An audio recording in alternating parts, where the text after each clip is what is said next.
Good evening, everyone, and welcome to the October 9th, 2025 meeting of the Historic Preservation Commission. My name is Edmund Chernesky, and I am chair of the commission for this year. I will ask my commission members to introduce themselves, please. Liam, what's with you? Liam Reardon. Nathaniel King. Anne-Marie Quinn. Rebecca Krepke. All right. We have no associate members in attendance tonight, just the regular commission members. Also, in addition, from the city of Bangor, we have Ann Krieg from the planning office, Mike Pullen, our consultant, Matthew Altiero manning the technology for us, and our consultant from Redwood Winchell, Sean. I'm going to abbreviate this as we have all heard it several times before, so bear with me for a little bit. Just briefly, the Historic Preservation Commission does serve as the Bangor Center Revitalization Area Design Review Committee under Section 71 of City Ordinances, and we also have several responsibilities under the Historic Preservation section of City Ordinances, Section 148, which includes issuing certificates of appropriateness for the construction of or changes to buildings within the city's designated historic districts, and we are here to determine a certificate of appropriateness for tonight. Again, we have no associate members here tonight, so there will be no need for any of them to vote regardless, as we would have 5 commission members. A historic preservation application must receive 4 affirmative votes for a certificate of appropriateness to be issued. The order of the agenda is, or the order of the meeting is as usual. I will call the applications or the agenda items in the order they appear on the agenda. And we will have you present abbreviated, whatever you may wish to add, and whoever is speaking today. We, of course, have seen this application before, so it shouldn't, unless you have new items to add. Then we will go with, well, discussion, commission questions, and then finally a vote. All right. Let's start with the first items on the agenda, which would be the meeting minutes from the September 11th meeting. As all of you were present, any of you can speak to this. I did have one thing that I wanted to clarify. I don't know if any of the rest of you saw this as well, but on, we'll say page 2 of the meeting minutes, that does specify that you had asked about the color of the proposed roofing material. Applicant Thomason has responded and clarified why this color was chosen. Also note there's an asphalt roofing on his existing garage. And then later on in that same paragraph, we talk about replacing the slate roofing on his garage with asphalt. So I believe that asphalt is an error, and the first asphalt, I should say. That is the only thing I saw. Anything from the rest of you? If there are no issues, I will take a motion to approve with my amendments. I move to approve. Second. We will, as always, do a roll call vote, starting with Rebecca, please. Sorry, yes. Anne-Marie, Yes. Nate, Yes. Liam, Yes. and I will also vote yes. Minutes are approved successfully. Second item on the agenda tonight is the adoption of findings and decision for 42 West Broadway, which of course is the certificate of appropriateness that we issued or approved last meeting. Again, everyone was here, so if there is nothing anybody wishes to say about that, then we can move to approve it. I move to Or approve. adopt, sorry. I'm sorry. I move to adopt. Second. Right, we will again, as always, do a roll call vote on that, and then we will have to sign. Rebecca, would you start for me, please? Yes. Amber, Yes. Liam, Yes. Nate, Yes. and I will also vote yes. Motion to adopt passes successfully. I will sign and then pass this down. Rebecca, when you've completed it, if you could pass the signature page back to me, and I will pass it over to Anne. This one? This one. Okay.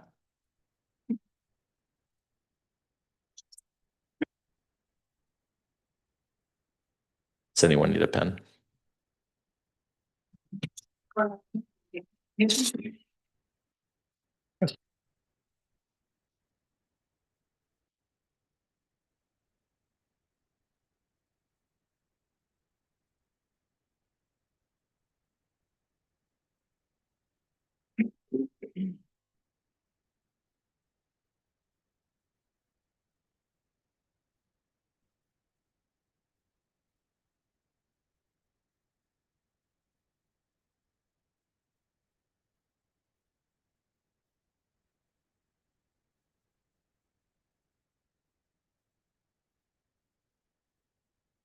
Appreciate it. Thank you.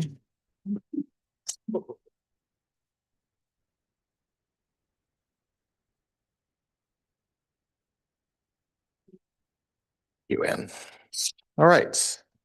The next and only other item on our agenda is a certificate of appropriateness for 198 Broadway, map lot 047-012, the Broadway Historic District. The applicant owner is C. Farren. He is requesting approval for approval has been requested for a certificate of appropriateness for replacement of slate roof with GAF slate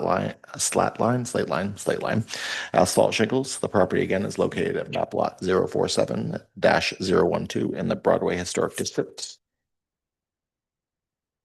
Would someone like to approach the podium? Make sure your microphone is on, please. Thank you very much.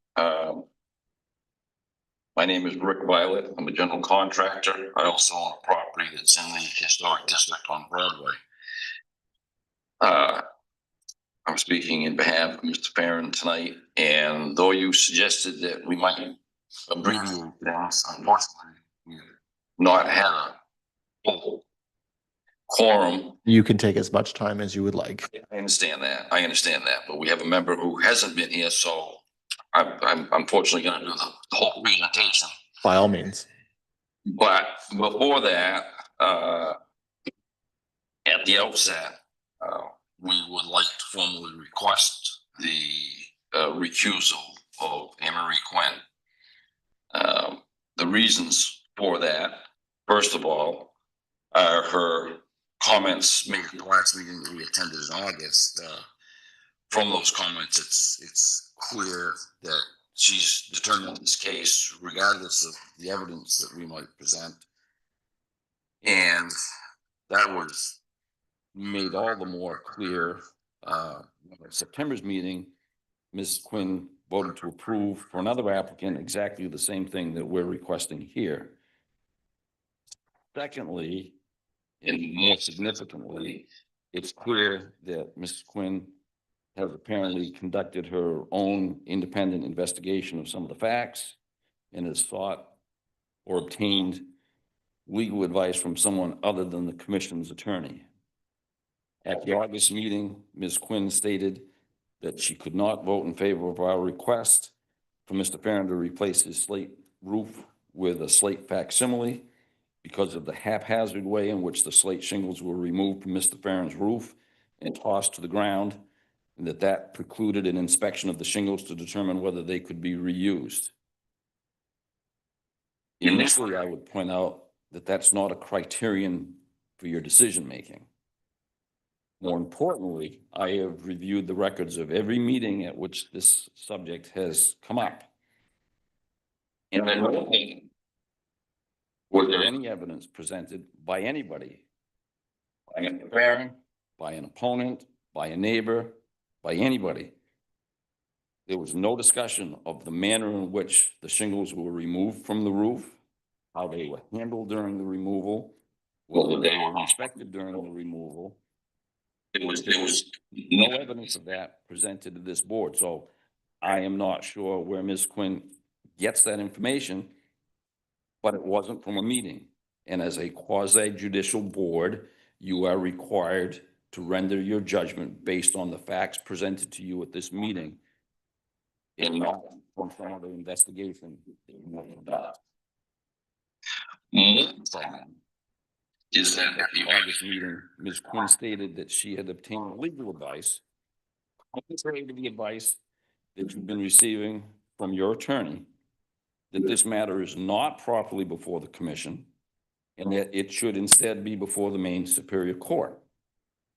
When I inquired as to where she obtained such advice, Ms. Quinn declined to answer.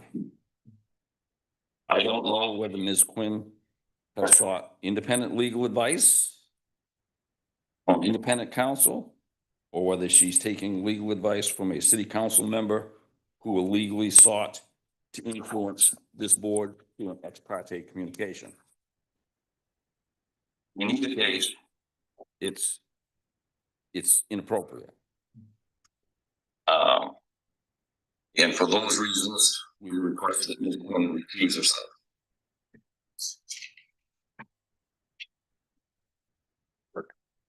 I'm going to ask you to specifically repeat your objections just so I can make a note of them, and then we'll proceed from there.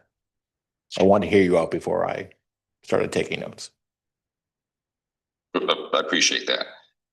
First of all, Ms. Quinn said she could not vote in favor because of the haphazard way in which Mr. Farron's shingles were removed and tossed to the ground willy-nilly, and that they could not therefore be inspected to see if they were appropriate to be reused.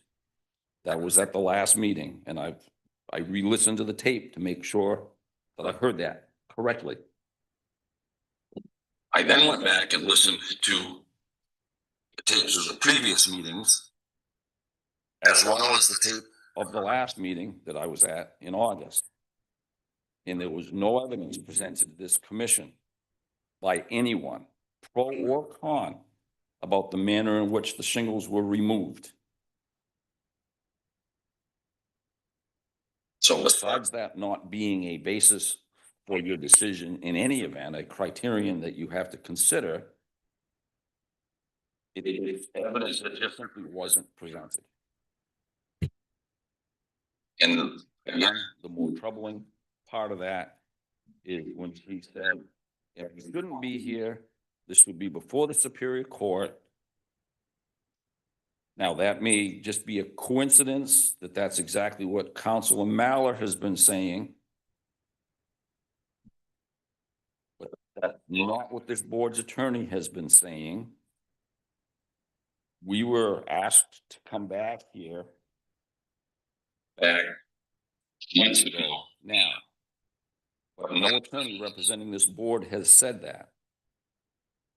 And she declined to tell us where that legal advice came from. But as board members, you are not entitled to seek your own independent legal counsel. You have counsel here that you need to listen to.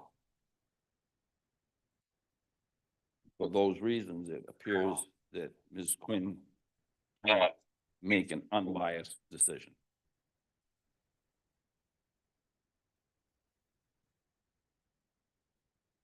So I have in my notes, your objections are numbered as stated her vote preference, and I have noted prior to the vote because of the slate disposal method that you referred to as being tossed willy-nilly.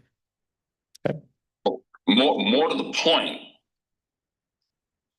that's clear indication that she is going beyond the purview of this meeting.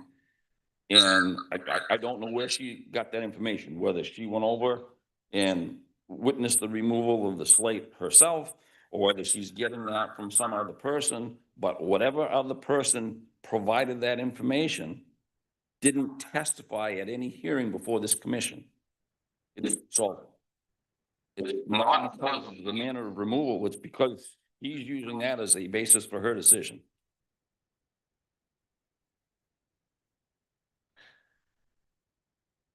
Okay. And then I have that, let's see, but this was based on no evidence that had been presented before the commission. Is that in summary, just a note, because you had said you had listed. He is obtaining apparently information from somewhere other than these hearings. That's inappropriate for a quasi-judicial board. Okay. And the third objection that I had made a note on was, if I'm understanding or hearing correctly, was that the statement being made that we shouldn't be here because this item should be before the state superior court.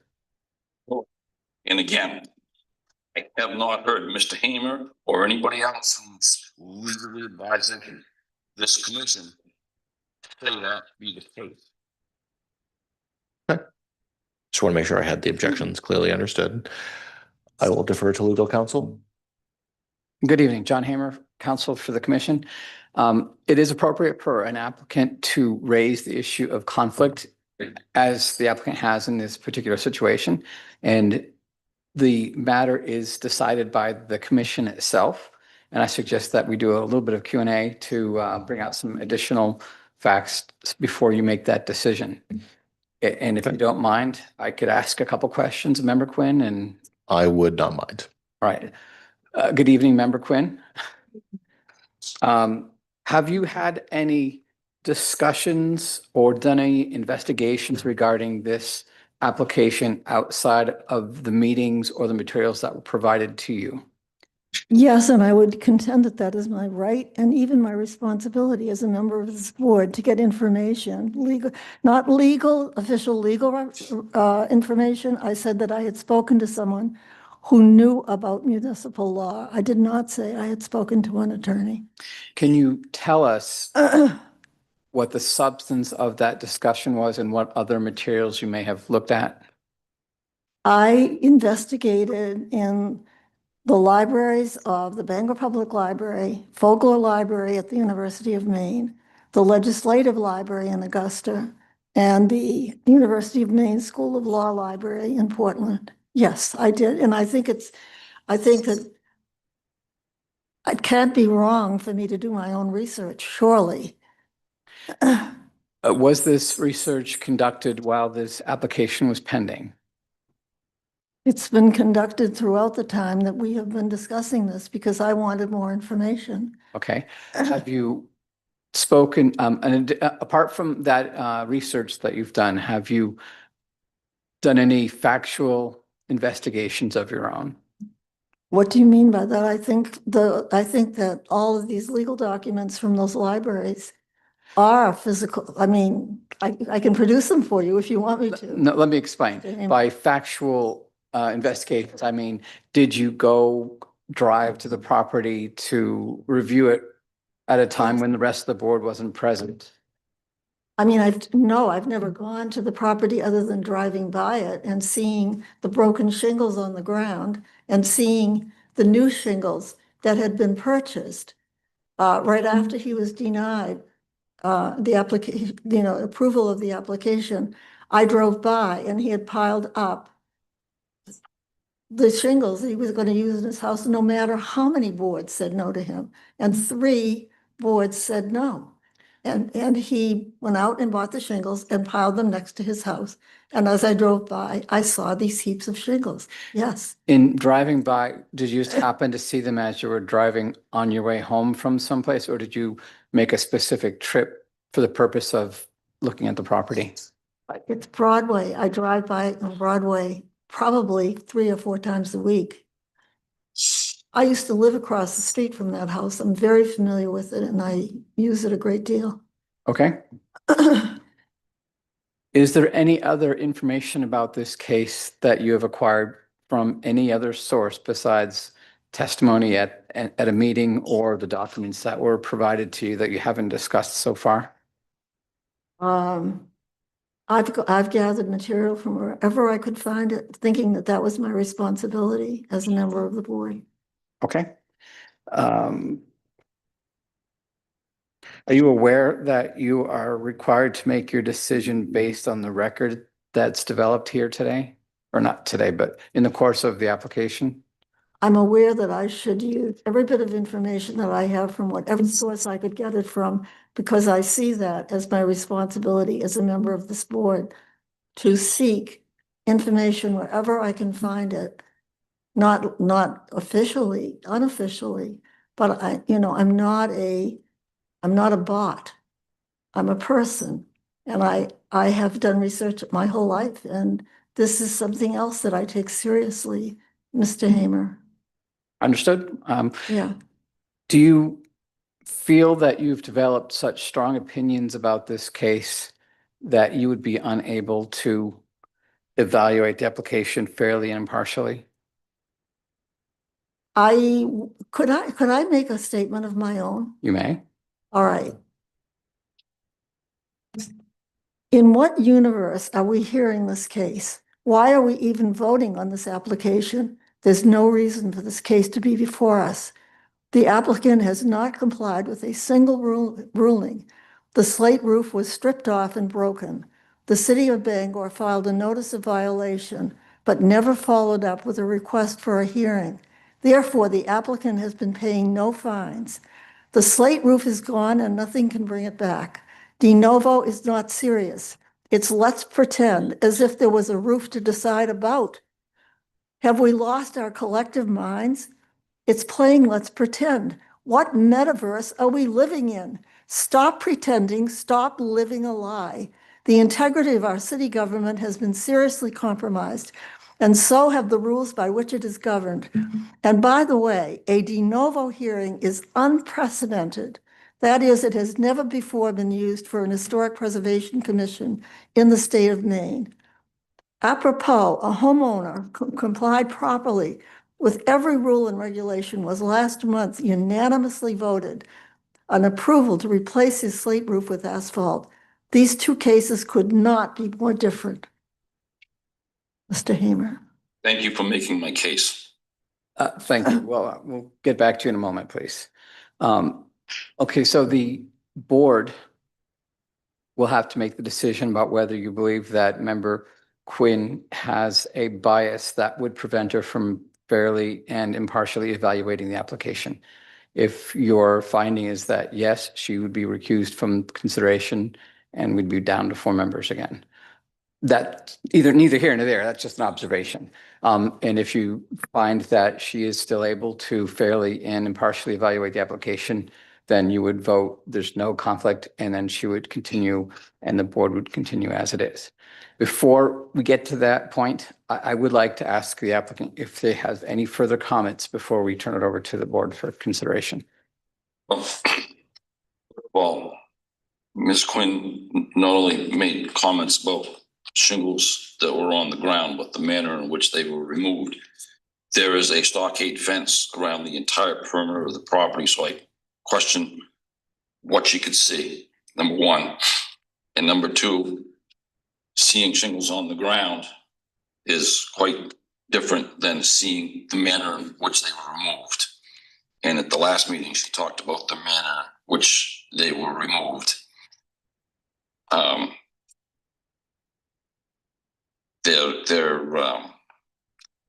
I'm still not sure what she thought she needed to investigate at all these different legal references. Your legal counsel is here. And I think the statements she just made indicates that her mind is made up now, no matter what else I might say tonight. Thank you. Member Quinn, do you have any final comments before the board considers whether you have a conflict? It took no work at all to see the shingles. They were right there on the ground. I mean, if you drove by the house, you could see the shingles. They were in complete openness. And I am amazed that these comments are being made as if it was wrong to look into the facts of the matter of a case before us. How can it be wrong to want all the information you can possibly muster in order to make the best decision one could? And as far as the decision we're supposed to make, whether it's okay to approve the removal of a slate roof, it's moot at this point. The roof had came off months ago. This really seems like, I think I've characterized it enough. I'm being penalized for speaking the truth. I'm being opposed for having given the facts as I collected them with a great deal of work. How can I be punished for having gone out and done my own research? Are we living in America? I mean, first of all, we have a right to free speech. We have a right to do research. We have a right to gather our facts. And now the fact that I did that is being held against me as if that were a crime. Is it a thought crime? What kind of a government are we living in? This is very, very serious. I mean, it is outrageous. It is outrageous in the state of the United States of America that for somebody to do research and to think and do critical thinking to be punished by having to be recused about a matter that the person has researched for months. How can that be okay? This is like, I would rather not say the country really, but I think we all have an idea of what it could be. I am shocked, really shocked. I'm sorry. The Thank you. applicant did indicate they wish to speak again. It's Up to four. up to you. We've been back and forth. Once. I want to make 3 points. First of all, I'm referring to bias, not conflict of interest. I'm not suggesting that Ms. Quinn has a pecuniary interest, that there's a family member involved or anything else. I'm talking about bias. Number 2, you all know, you've probably had some ethics training for this board about board members not doing independent fact-finding investigations. Finally, the applicant was prepared to appeal the decision that was made long before I got involved and was notified by the city. Didn't do it himself, was notified by the city to come back and present the information that we have since presented. We didn't come up with this procedure. It was the city that suggested that we be back here. Here we are. Thank you.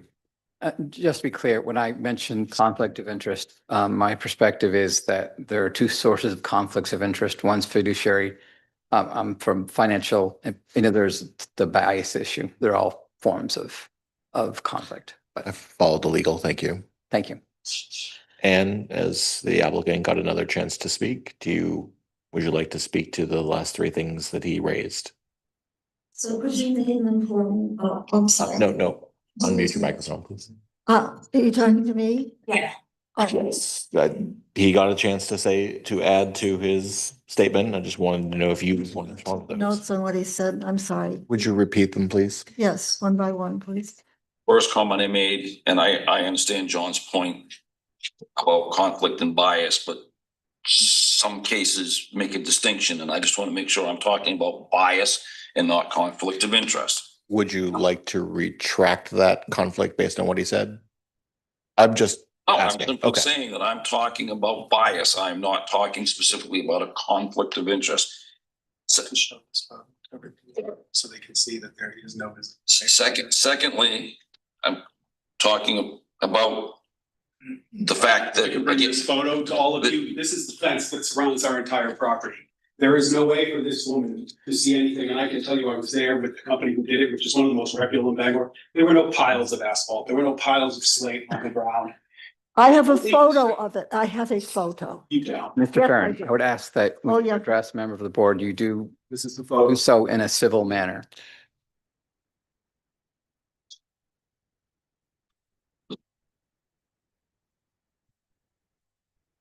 Thank you. So again, my second comment, other than the bias issue, was that I think you're all probably trained on day one that you get your information on which you make the decision at these meetings. End of story. And then the third point I made is we didn't seek the de novo hearing. The city said, we think there are some issues, not the least of which there was a member who was involved in the decision who had a personal financial interest in a company that was involved in slate roofing. And we were told, come back, do it again. Here we are. Thank you. Ann? And actually, just the city solicitor's office indicated that there was new testimony. And so that is what makes it a new application, is that there's new testimony related to The applicant, communication from their insurance agent, sorry. that was my understanding. Yep. And did you, Marie, did you Yes. wish to respond to the statement about the de novo application? Based on the applicant states that it was the advice of the city? If it was the advice of the city, then I have the same words to say to the people who made the decision that I've already said. Okay, It's the very first one in the history of historic preservation commissions in Maine to ever be heard de novo. And I don't understand when the roof is gone, how you can hold a hearing to give permission to remove a roof that was removed months and months ago. I mean, it's a bit late.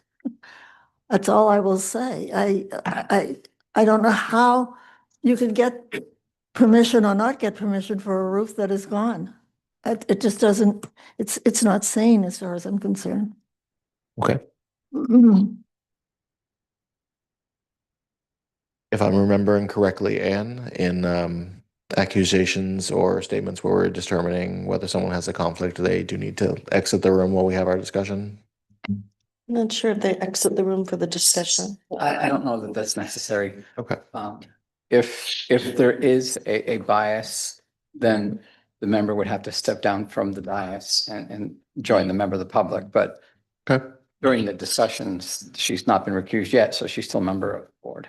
okay. So if I may, well, may I speak, Mr. Chairman? All right. If people study things, they come to a conclusion.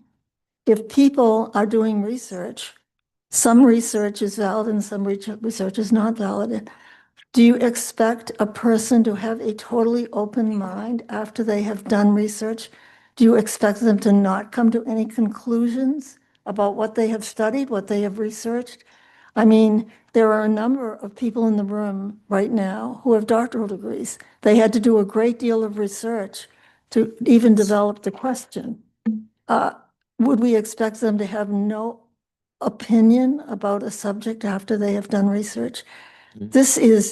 This is to punish a person for having studied something. And to me, that is not okay.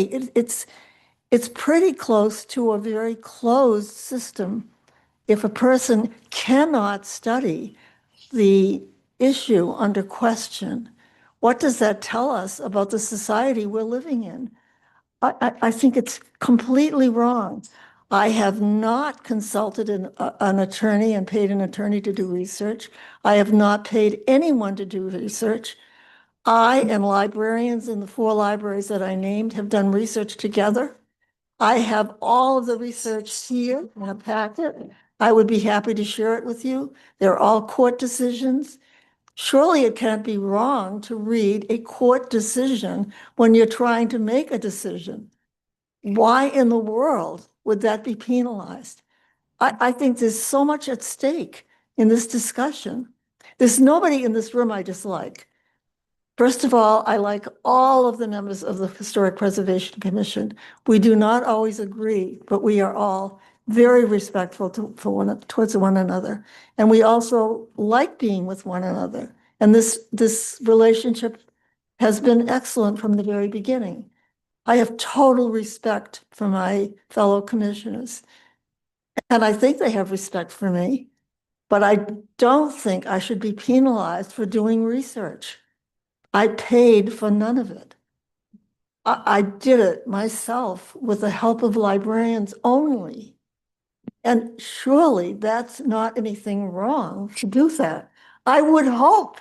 I mean, we are really in trouble if we penalize people for going to all the work that I went to, the hours and hours and hours of research. If that's to be penalized, we better be very, very careful at what's coming. That's all I'm saying. I did not enter into any sessions with a counselor, nothing. I mean, I did it myself. And that was a lot of work. So I guess those hours and hours and hours and hours and hours of research are now to be, we're being asked to punish that. So don't ever talk to anybody else. Do not go to a library. Do not get research help. Do not ever ask anything. Stay in the dark, get confined to the things that you learn in this room. That is, we're getting really close to some very dangerous states, if that's what we're talking about. I do not apologize for having done all the hours of work that I have done, and I do not think it should be penalized. That's all. So, Anne Marie, I think I will state for the group that no one thinks that you do not care very, very much about historic preservation. Rebecca, did you wish to speak?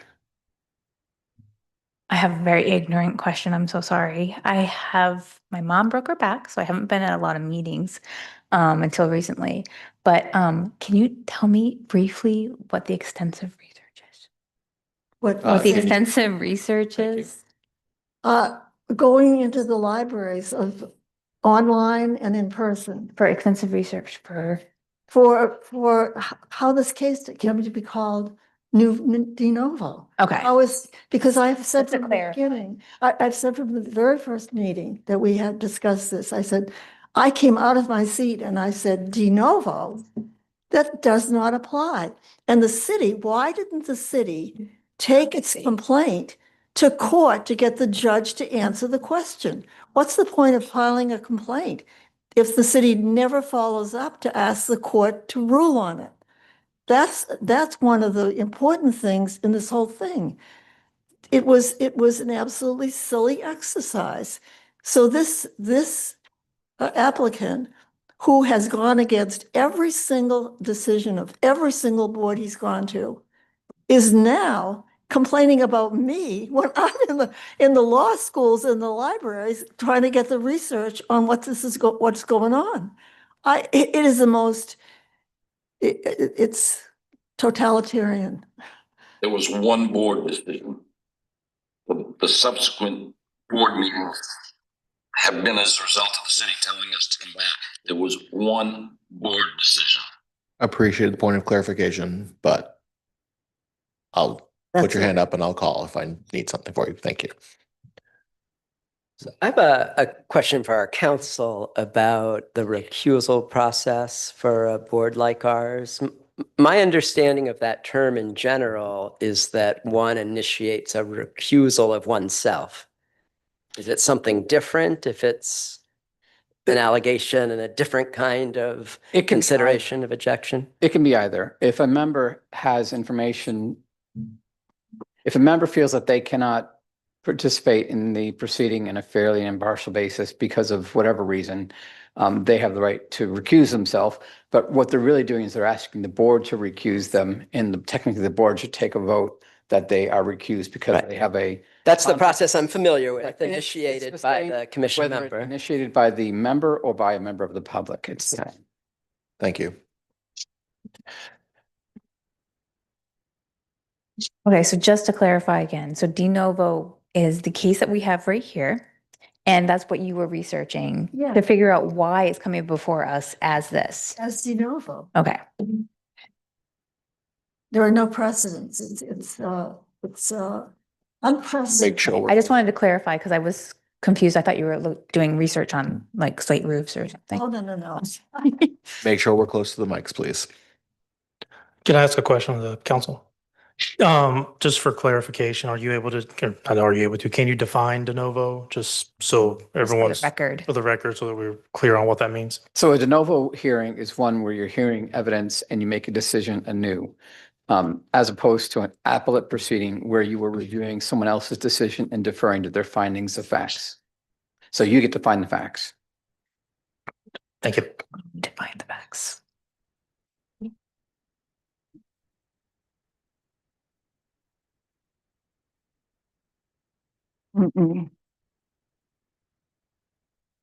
There's a point.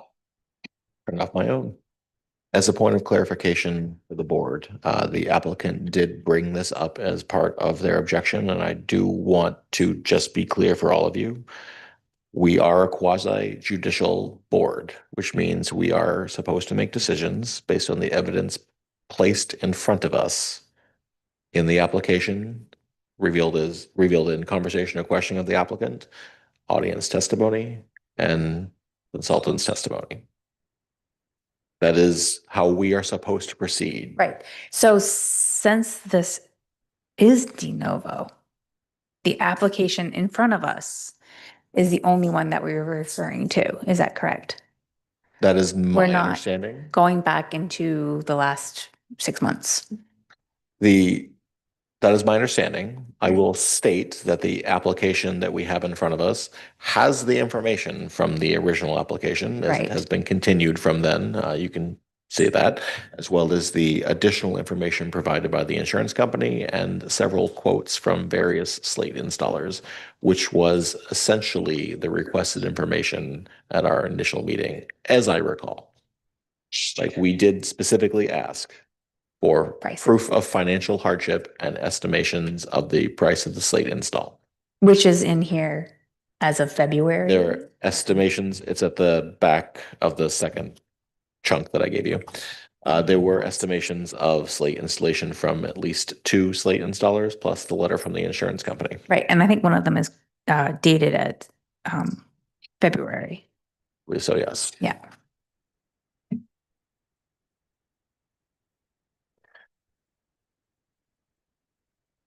Any other discussion, Nate or Liam or Rebecca, by all means? More of a maybe ethics question for the council. I seem to recall the previous trainings, maybe when I first started, there was discussion of a sunshine law or some sort of sunshine act where the things that we do are supposed to be accessible to the general public. So in other words, if we want to, I think it was brought up one time to go see something that an applicant was doing and we were told, well, we have to announce it. We have to give the public an opportunity to attend that as well. It's not just like a private viewing for the council. Is that? Before the council answers, I may have the answer, and if I have this incorrect, by all means. But it is my understanding that yes, if we wish to view the location of an application that is before us, we can do that, but it does have to be an announced public visit, as everything we do has to be above board and in front of everybody, for the same reason that we are advised to avoid congregating outside to represent a quorum of a commission meeting in a place that is not a publicized meeting. Like, we just have to have it publicized to visit. Yeah. Did I have that essentially correct? Yes, I think Okay. so. There's an intersection of 2 different things happening here. There's the freedom of access law that says that you have to hold your meetings in public and allow members of the public to view it, even if they aren't able to participate. So that's why whenever you go for a meeting, it gets noticed. If you go for a site visit, it has to be noticed so that the public can appear. The other intersection is that of the applicant's due process rights, because this is a quasi-judicial proceeding. They have certain right to due process. That means that things have to be done in a fair manner, which really dovetail well with the freedom of access law. But there are a couple of different things happening there. Okay. Were the questions over here in context of what we were just discussing? Then you may ask them and then I'll come to you. Okay. How does that work in situations where it is a high traffic street that you inevitably are going to go down? So it's not impermissible for a person to drive down a street that they would normally drive down in the course of their ordinary life, maybe glance at it and say, oh yeah, that's the place. It's a different thing for a person to detour to that property, stop and take a look. At that point, you've Okay. changed it from a innocent passing by to an actual factual inquiry. So I have never stopped and done anything at that house, either in any way, except to drive by. That's all. Not Hey. even to put the brake on. Was there a question? Yeah, Continue. it's kind of related to the same topic. This is just for clarification, because I'm not a lawyer, so I'm just trying to make sure I understand. So we're not taking special trips to places, we're not supposed to be doing those things. If in the course of those ordinary travel, ordinary day-to-day stuff, if there's something within sight, so the examples I'm thinking of is, you have to have a warrant to search a car, but if you see something on the dash, cop has the ability to look at it, take it, whatever. Is that a similar thing where if someone's driving, course their ordinary day, see something out of the ordinary, they take a picture, maybe while driving as a passenger, while stopping? Then I'm sorry if this is really specific. I'm trying to word it. Are we then violating those due process? Are we violating that sunshine, freedom of access stuff, or is it So. gray area? or- Sure. Yeah, if you happen to glance at a property as you drive by it in your normal ordinary course of business, that's fine. There's no problem with that. Just like you can use some everyone comes to the board with some pre-existing background. So you can use that general knowledge that you have, and that's fine. What you can't do is, for example, take a picture, because at that point, you're doing more than just living your ordinary life and having normal interactions. You're actually taking a picture for the purpose of getting information about the property. So that's the line may be a little bit gray, but it's pretty well known. Okay, thank you. Can Your I, patience. oh, I just wanted to ask.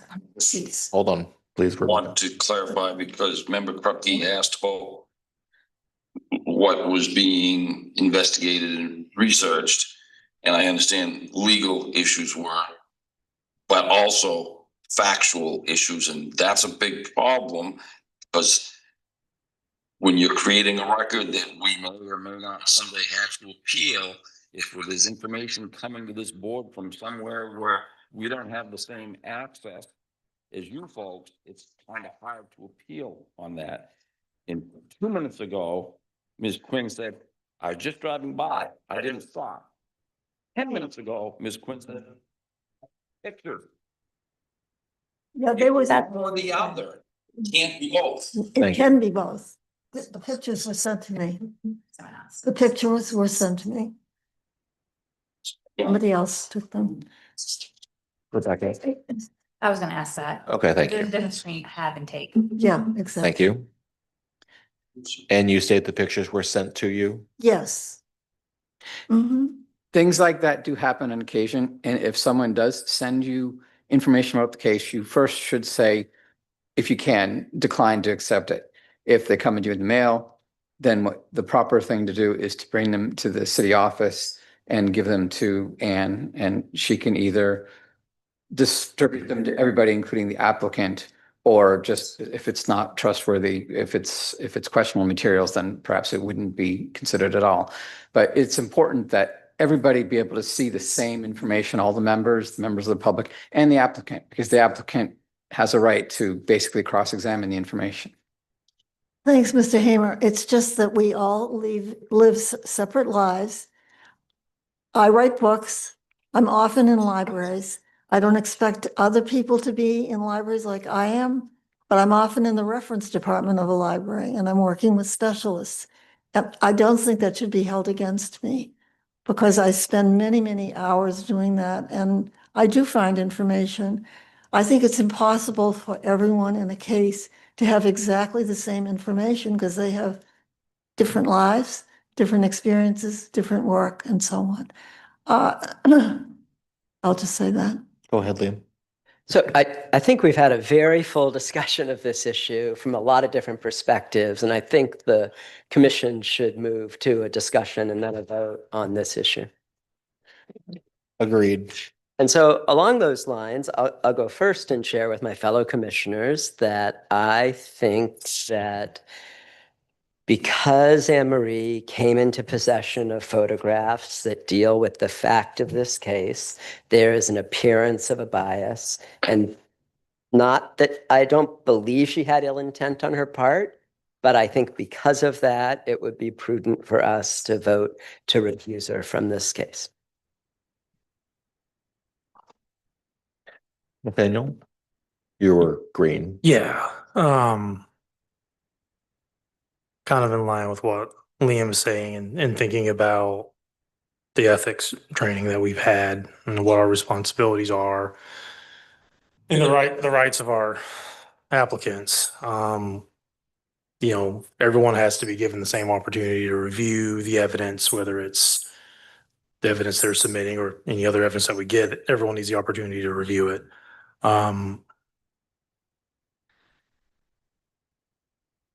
I don't know.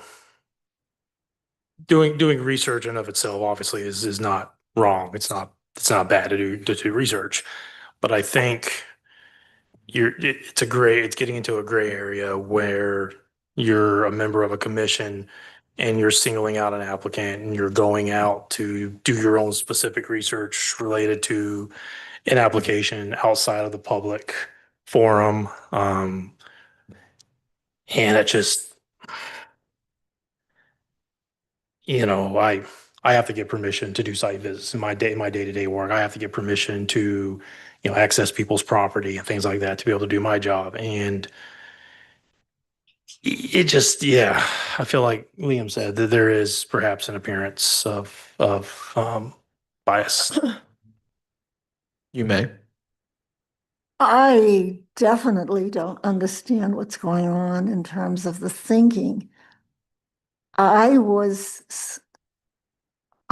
doing work on this while I was doing my own work.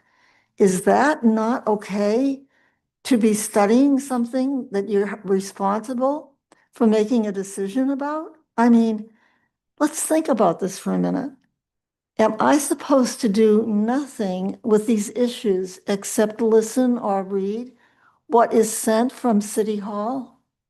Am I just a puppet for the city government, or am I permitted to go in more deeply to an issue? This is very, very important, this discussion that we're having, in my opinion. It's very important to our society that we understand what one can do. I mean, with the line of reasoning that's going on, I think it would be impossible for me to serve on any board anywhere, because I will always look the most deeply that I can at any issue. I've always done that. I have served in public office for the city of Bangor since I was about 30 years old, and I'm now 90. And I have been doing all of this work all of these years for the city. And I have always researched issues to the very best of my ability, thinking that it was my responsibility. Now it seems to me that I'm being told that it's wrong to do that, that you're supposed to do nothing except receive whatever is issued from City Hall. I love the people at City Hall. There isn't a single person that I don't like, that I deal with at City Hall.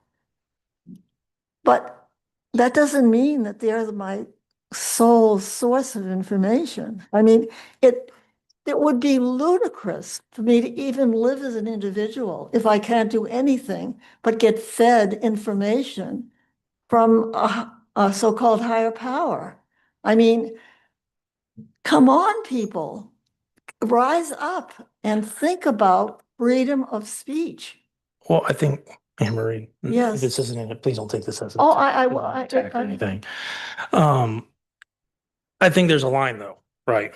We work as a commission. We have a specified mission. We have, hey, we're an evidentiary-based quasi-judicial commission. We have to view the evidence given to us, Of course. weigh it, and make a decision. Could you do extra research? Yes, no. I'm an archaeologist. I could set in every application we get, if I so wanted to, I could go to my work GIS desktop, pull up archaeological data, see if any of these houses are on known sites or within boundaries of known sites. But I don't, because it would be it's a conflict of interest for me to do that because I have access to state files general public don't have access to. So I can't use that when I'm weighing, individual A is coming with an issue. I can't weigh that. But Even if that's I not know. exactly the It kind of is, because you're going and doing extra research. That's not something that the public can see, the public can do. But I'm sharing it with the public. We didn't get any of this information in any of the packets. This isn't anything that's been shared. The applicants have not had a chance to view I the mean, I'm evidence. supposed to not have my own store of knowledge. Is that what you're saying? That's not what I'm saying. And give it I the, guess I'm not enough of a chair. bureaucrat to understand the way bureaucrats function. I mean, I've never been a bureaucrat. I don't know how bureaucrats. Is the extra knowledge just this de novo element? Or just, what exactly are we criticizing her for doing? Yeah, what did I do wrong?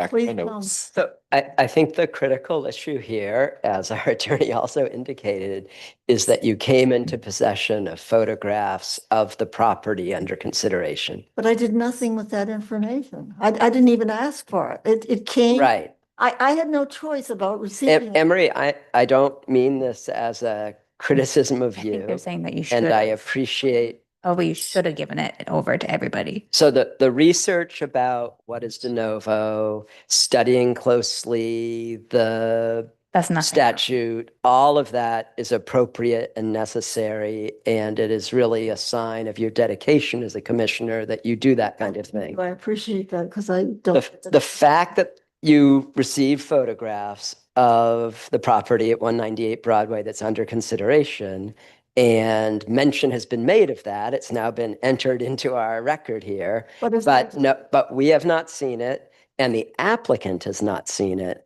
That is the problem. The applicant lives in the house where the shingles were stacked. Right. House. But anyway, this is just a matter of evidence. You have certain evidence, factual evidence about the property, not about law or standards that we apply to make a decision. That needed to be shared for it to be part of our deliberation or part of your consideration. And so that's, I think, the line Okay. that makes this a difficult situation. When did we find that out? Because she's been on how many boards now? So like why are we doing this now? Did we all know that about these photos like months ago? Or was this just brought up? Did nothing with them. I didn't ask for them. And I'm just curious, like when was that brought up? The Because- statement, I see you. The statement was made I'm just gonna pull my notes here. The statement was made today that based on previous meetings that she had stated she had seen these. I did see them with my very eyes from my car. Okay. Right. So you've stated that, to be clear, you state that you did research on the de novo classification, which we're not really discussing. Yeah. And you stated that you have pictures of the applicant's I did. home and the shingles. I did have. I will restate that you received pictures of the applicant's home with the shingles and then- that they were sent, and then they were sent to you. Correct. And then you saw those pictures with your own eyes? I saw the shingles with my own eyes. Okay, driving by. Correct. Doing an errand. I mean, Okay, not going to the site to visit it, not, just driving by. They were right there. okay.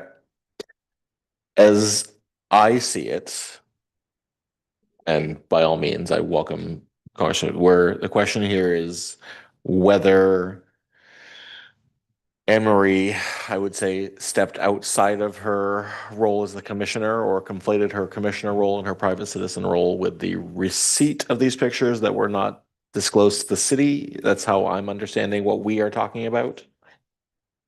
Does that agree with you, Liam? Okay. Is that your understanding? Yeah, I wanted to get the de novo and like educating yourself out of the way. I think that's null and void.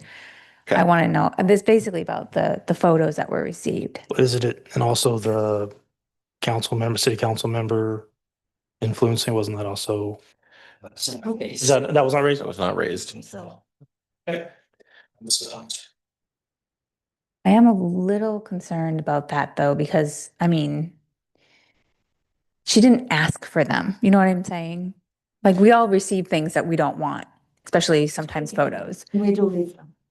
As a citizen of the city of Bangor, you can transmit any information to another citizen that you choose to do so. Mhm. However, I think the question before us is that in our capacity as volunteers on this board, we have a duty to the city that we are operating on behalf of or representing, and to the people that we are supposed to be working with, to make sure that we are treating everyone fairly, that information is equally shared, because we do have to make the decision to issue a certificate based on evidence that is presented in the meeting, which means if one of us receives information that is pertinent to an application, it needs to be shared or at least communicated with the city so that we can make a determination on whether that should be included with anything.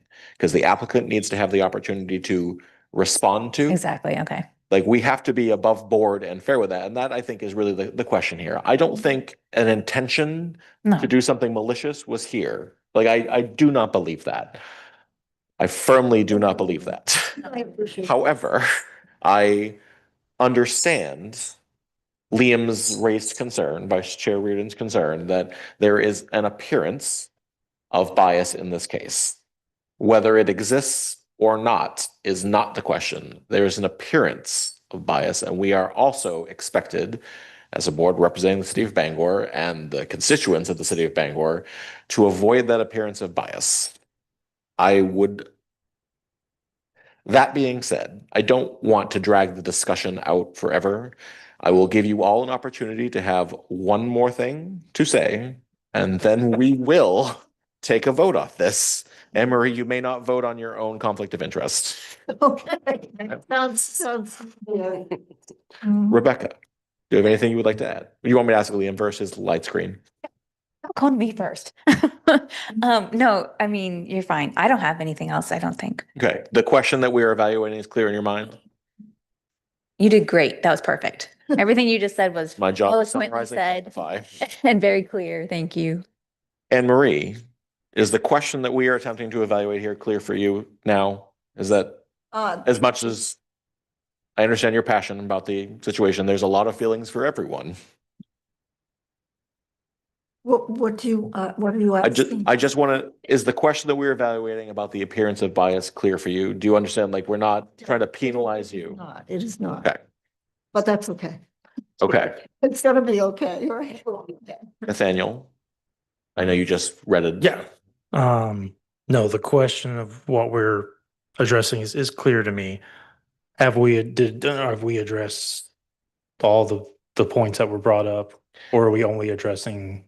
I think we have discussed all of the points, and we can I'm certainly making sure. Making sure. So I have nothing to add and I'm prepared to make a motion. I have stated my piece, and I'm prepared to accept the motion. All right. I'll make a motion that Commissioner Quinn should be recused from further discussions about the property at 198 Broadway. Do I have a second for that motion? Second. Thank you.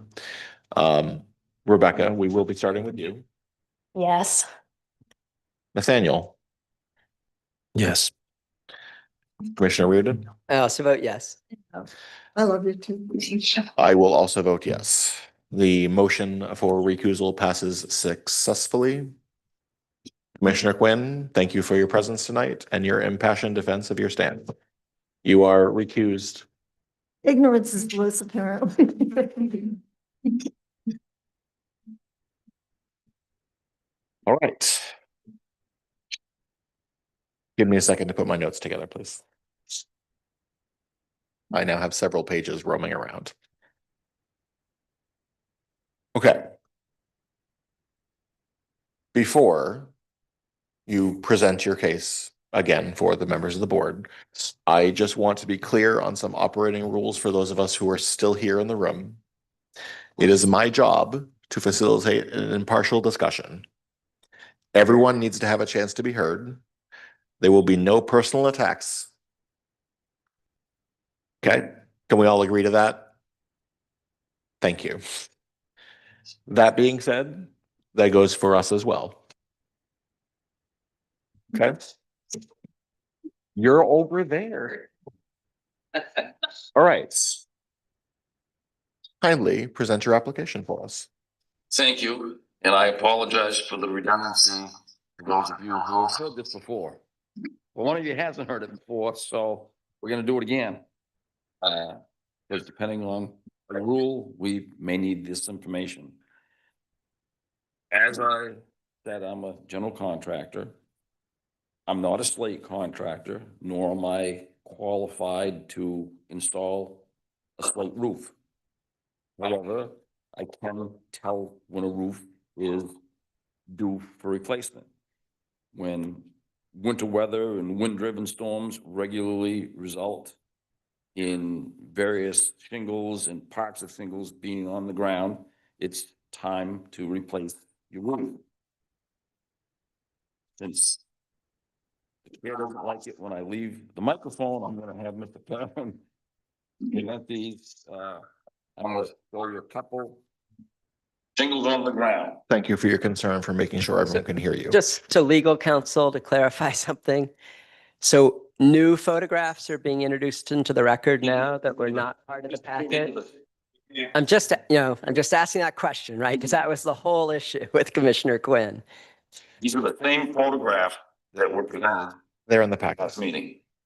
This is also the appropriate forum for presenting evidence. Okay. They are in the packet.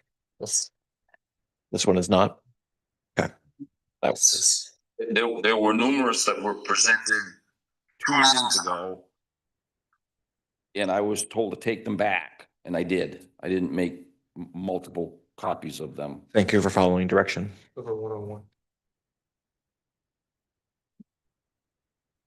When a roof is leaking in multiple locations, it's time to replace the roof. When a leak happens to be entering living space, it's generally not indicative of where the leak is. The leak may be coming in one place and running down a beam, running down drywall, running down something else, and then coming into the house in some location other than where the leak is. We have talked about the kinds of things in these showed at a previous meeting. You folks have seen them. I'll have Mr. Barron deliver them to Ms. Krupke. If the rest of you want to see them again, that's great. These are the kinds of photos, the kinds of symbols that were from Mr. Farron's roof, the same style of shingle, the same style of nails, the same rusty nails.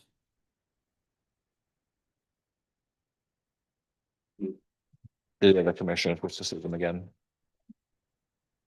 Those are the kinds of shingles that end up on the ground after storms. As we mentioned at the last meeting, Mr. Farron's insurance company had a professional engineer licensed in the state of Maine inspect the roof. Mr. Farron has copies of the report that we were going to present at the last meeting, but we didn't have the quorum. So he'll pass them out now.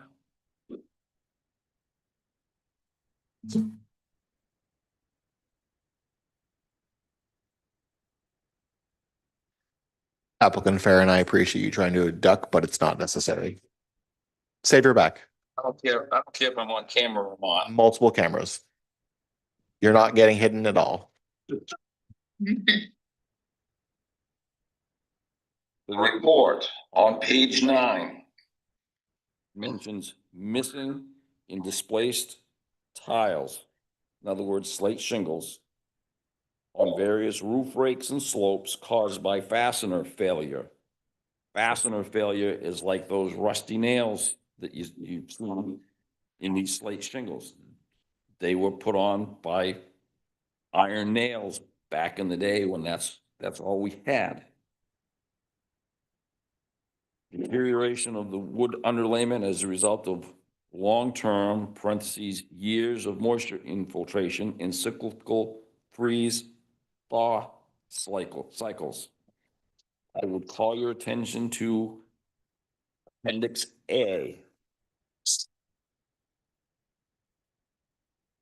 Photo 6, 7, 8, 9, 10, 11, 12, all the way through 18.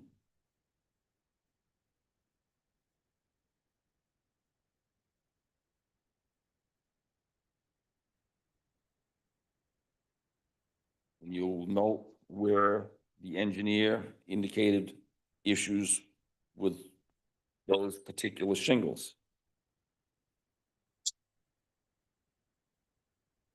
Now, in case, I understand that some of those are fairly small to look at.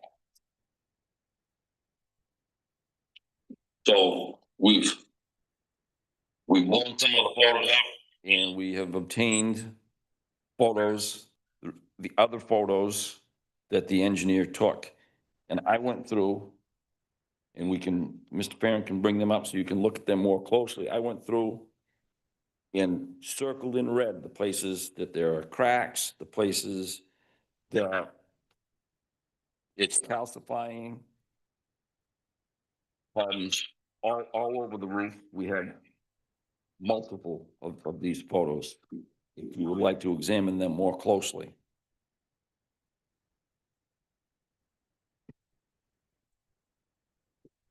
Now, it was suggested at the last meeting that the shingles should have been removed more carefully. Unfortunately, if you look at those photos, you can see a couple of small spots where shingles had been replaced previously, because there's been previous testimony about the thousands of dollars that Mr. Farren spent on patches here and there. The only shingles that would have been worthy of retaining were the handful of shingles that had been put on in previous repair jobs. Now,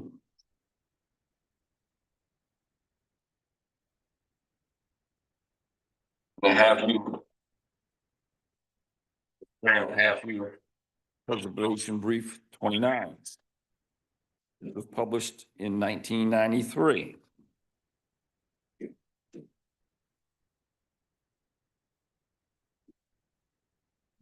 I believe this was also in the packet you provided.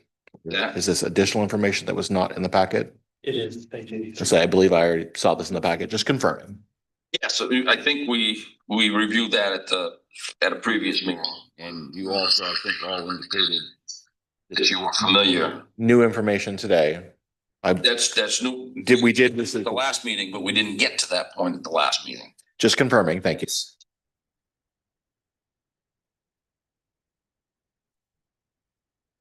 The Department of the Interior states that a slate roof typically lasts 60 to 125 years.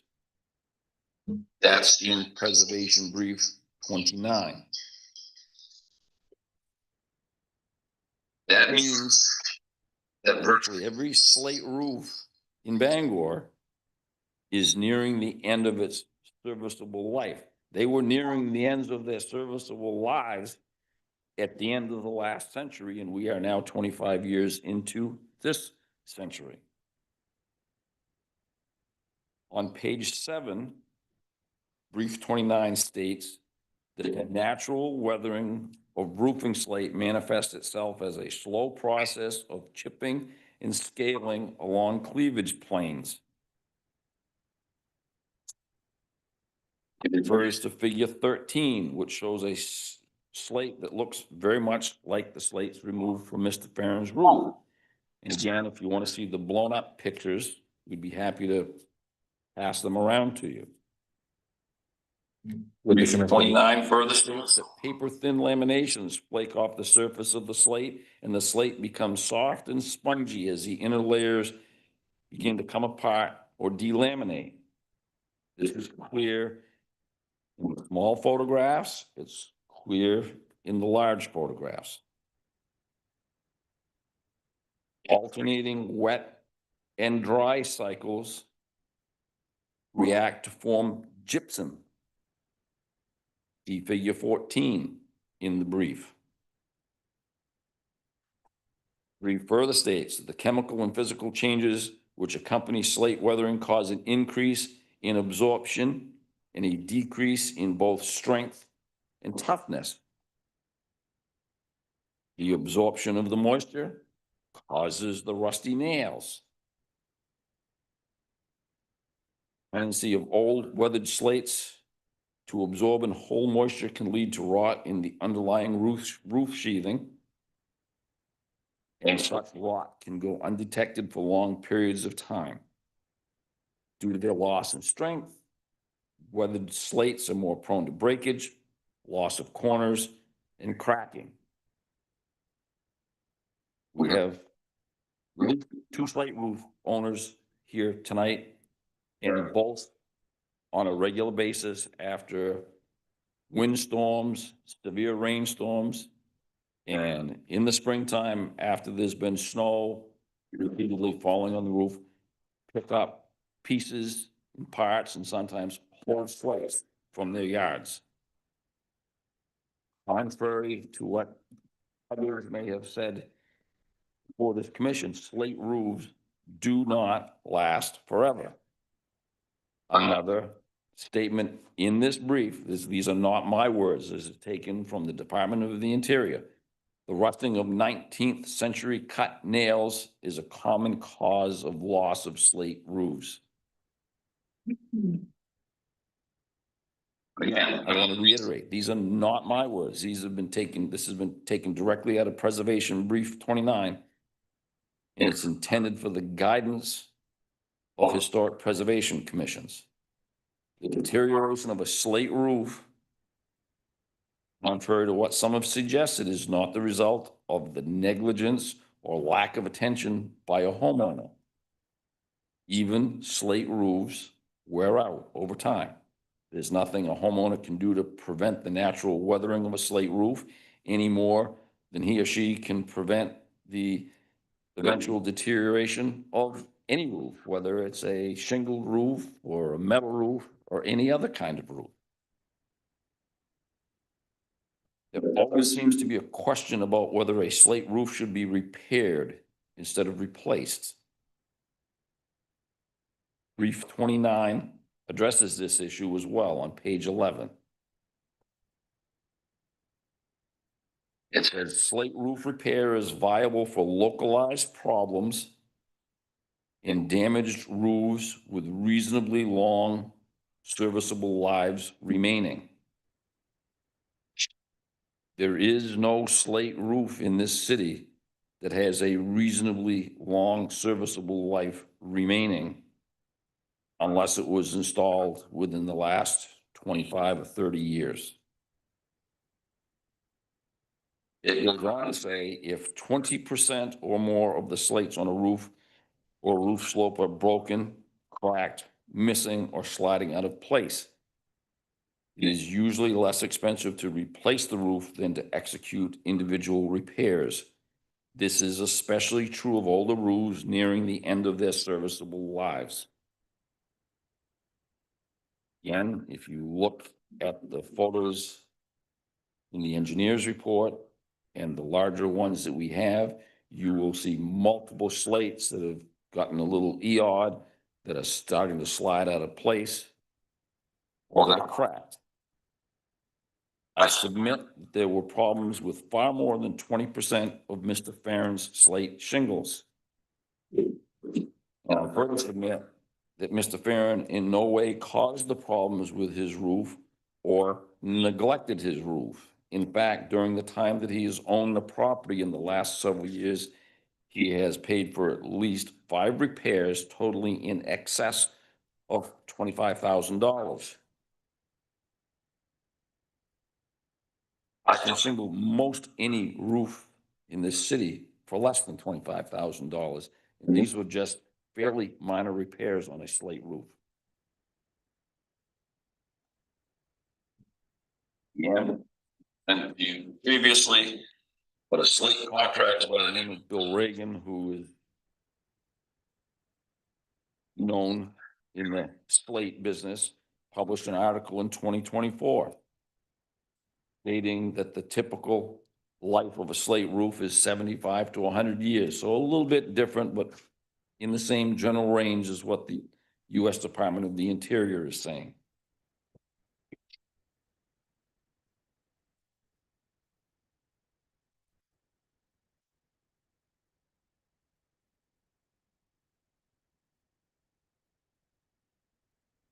A year ago, this past spring, I had the privilege of visiting the Biltmore Estate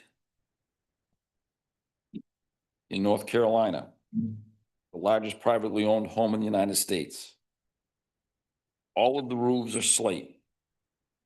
And I got to see them up close because I took the rooftop tour. We actually got to walk up adjacent to all the roofs. Our tour guide explained that Slate roofs don't last forever, and in fact, they were in the process of replacing many of the slate roofs at the Biltmore.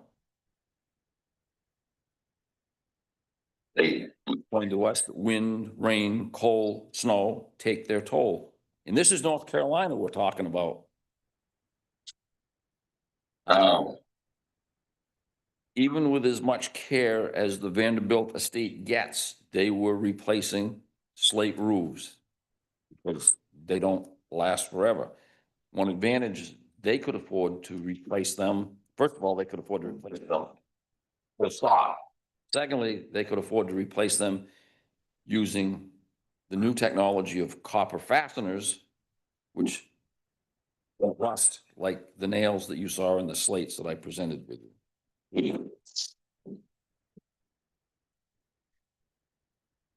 The contractor who provided us with estimates for 7 roofs stated to us that most of the roofs he looked at are currently due for replacement. It was suggested by a local contractor at one meeting that slate roofs can last virtually forever with just routine maintenance. Unless routine maintenance means replacing some portion of your roof essentially every year, so eventually it's all done, then that just isn't true. Even though doesn't last forever. Go to the Grand Canyon, walk up the marble stairs at the United States Capitol or at the old Penobscot County Courthouse, where you see it wearing out. Better yet, take a geology course. It doesn't last forever. So, point number 1, slate roof doesn't last forever, needs to be replaced eventually.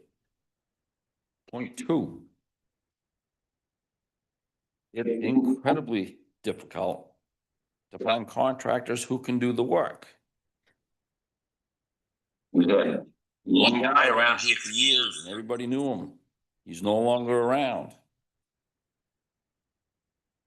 I contacted 14 slate contractors. One in this area, the only one I could find. There were a couple of others who would do a minor repair, but would not do a major repair or do a roof replacement. 3 of the 14 responded.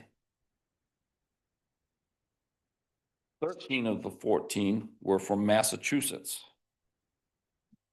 One of the 3 who responded said, "We only do commercial work. Sorry, thank you anyways." 2, one from Massachusetts who happened to be coming up here and looking at a commercial project in Belfast. Final time to come up and give us estimates. And then the local one gave us estimates as well. Both indicated that it would be months to years before we would be on their schedule to be able to receive any services. That presents a problem for somebody who has an immediate need for a roof repair or replacement. Slate roofs are expensive. This is point number 3, because one of the things you are entitled to look at in your consideration, and I'll present something from the Department of Interior on that, is the lack of availability of contractors. There is a lack of availability of contractors. The enormous expense is another factor you are entitled to look at. We saw estimates for roofs in 10, 18, and 28 West Broadway, both the homes and the carriage houses, and for 97, 99 Broadway, which in the interest of full disclosure is the one I have an ownership interest in. I'm providing the commission with copies of all of those. 99, 97, 99 Broadway, for 28 West Broadway, for 10 West Broadway, and 18 West Broadway. And these were previously submitted and may be in your packets. but we went over them previously. I'll probably skip it now relatively quickly on these. 9799 Broadway. Received estimates of $333,000 and $85,000. I'm not sure about the $85,000. I unfortunately was not there the day the person who gave us the $85,000 quote was there, so I don't know what that entailed. The assessed value of that property is $952,000. So each one of those estimates is 1/3 of the assessed value of that property. It's 28 West Broadway. For $512,000. And that was for $397,000 for the house and $154,000 for the garage. The assessed value of that property. I'm sorry, let me back up. I apologize, I misstated. 28 West Broadway. First quote for the house was $512,000. The second quote for the house is $397,000. First quote for the garage was $154,000. Second was for $62,000. The assessed value of that property is $666,000. The cost of replacement complete on the garage and the house is between 69% and 101% of the assessed value of the property. This is the roof that is probably most comparable in size and scope to Mr. Farron's property. Broadway, $628,000 in one quote for the house, $442,000 for the other, $218,000 for the garage. The total assessed value of that property is $609,000. So the cost of replacing the slate roofs there is in excess of 100% of the assessed value of the property. Save the best for last, 18 West Broadway. Belonged to Mr. Huntley, used to belong to the Conquest. One quote for the house was $839,000. The other quote was for $739,000. We only received one quote from the out-of-stater for the garage, which is for $385,000. The assessed value of that property is $582,600. So the cost of replacing the slate roof is well in excess of 100% of the assessed value of that property. Even if the appraised values of these properties is greater than the assessed value, it is unlikely that any property owner would go get a home equity loan against any one of these properties in an amount sufficient to fully pay for the replacement of a slate roof.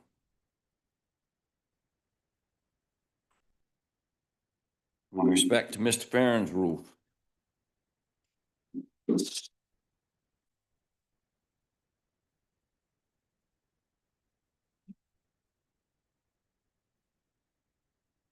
presenting you copy of the mortgage,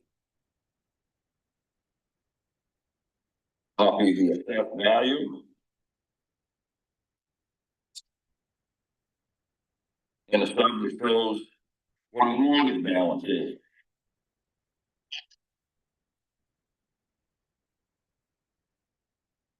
And I question how, based on that,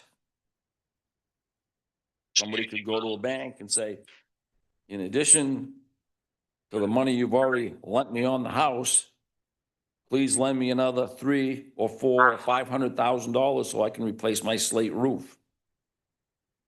The value isn't there in roofs, as we heard an architect at one of our last meetings say, roofs, unlike a new kitchen or a new bathroom, they don't add value to a house because people buy a house kind of expecting that the roof isn't gonna leak.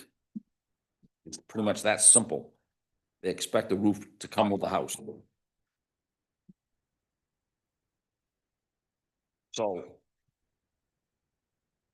Mr. Farren testified at the first meeting that he was at that he couldn't get anybody, and it does take some doing to find anybody at all to start talking to you about a slate roof. And then most of them that I contacted didn't respond. They're years out. And he had an insurance company that said, okay, you don't fix the roof, it's leaking, it's damaged, we're gonna stop your insurance.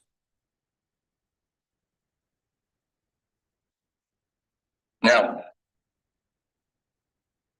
in my previous appearances before this commission, as well as a review of your minutes, it appears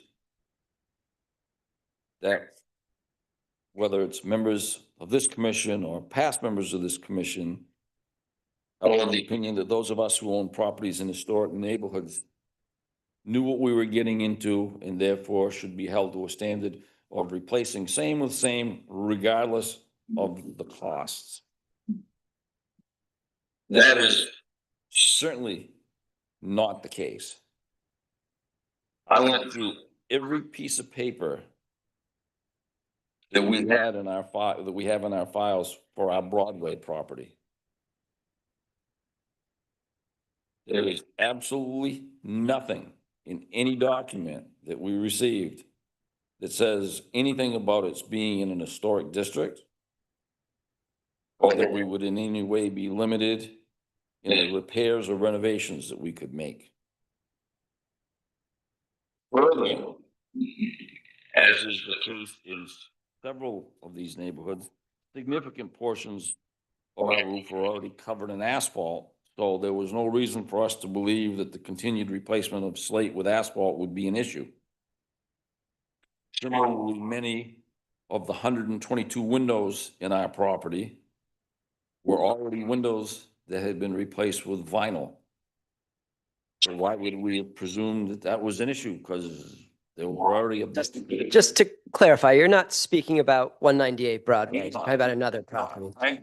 If you could focus more on the property at hand, it would be helpful. Knowledge when they buy a property in an historic district.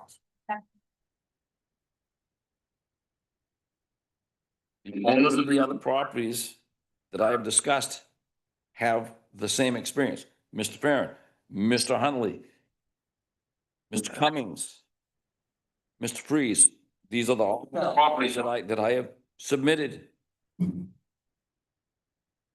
Nobody was told this is what you're getting into if you buy these properties. And no person should be required to spend some multiple of the assessed value of his or her home, or even a significant percentage of its value in order to replace a roof.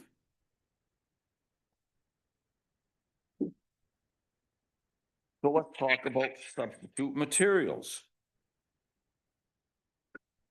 Fortunately, there's a preservation brief that deals with that issue too.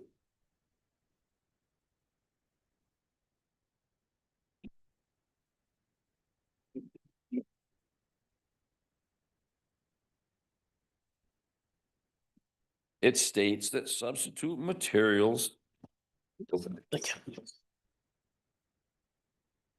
are allowed, including for economic reasons, while recommending that while recommending the use of historic materials when possible, it recognizes the need for flexibility. On page 2, it recognizes that the use of historic materials may not be economically feasible. On page 8, it states that the substitute materials may be reasonable to consider where, quote, in-kind replacement is prohibitively expensive. That is the case here. Again, it's also the case that there aren't people who do it.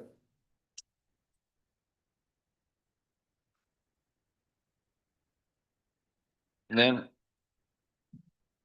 lastly is the issue of the prior decisions of this board.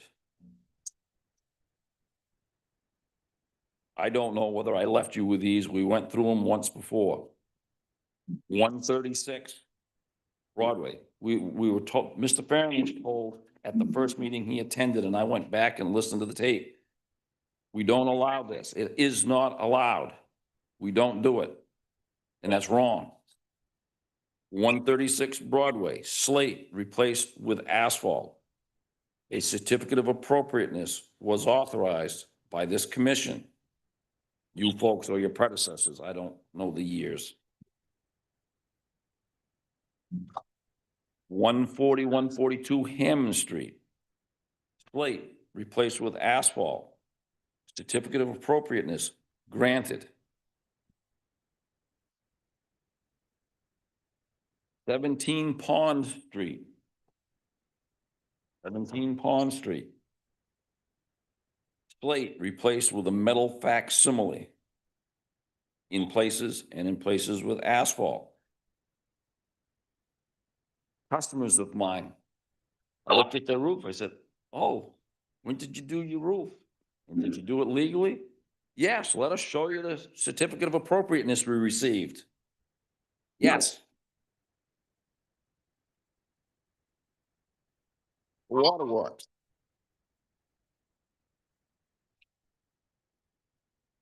At an earlier meeting, a commission member suggested that the waterworks was an anomaly for two reasons. First, because the waterworks is not in an historic neighborhood. And secondly, because the building was so far deteriorated that the asphalt was a reasonable option. To address the first reason first, the waterworks, I agree, is not in an historic neighborhood. Absolutely not. Rather, it is mentioned by name in the ordinance. It's singled out along with a handful of other specific properties, making it every bit as subject to the historic preservation ordinance as Mr. Farren's property. But asphalt was allowed.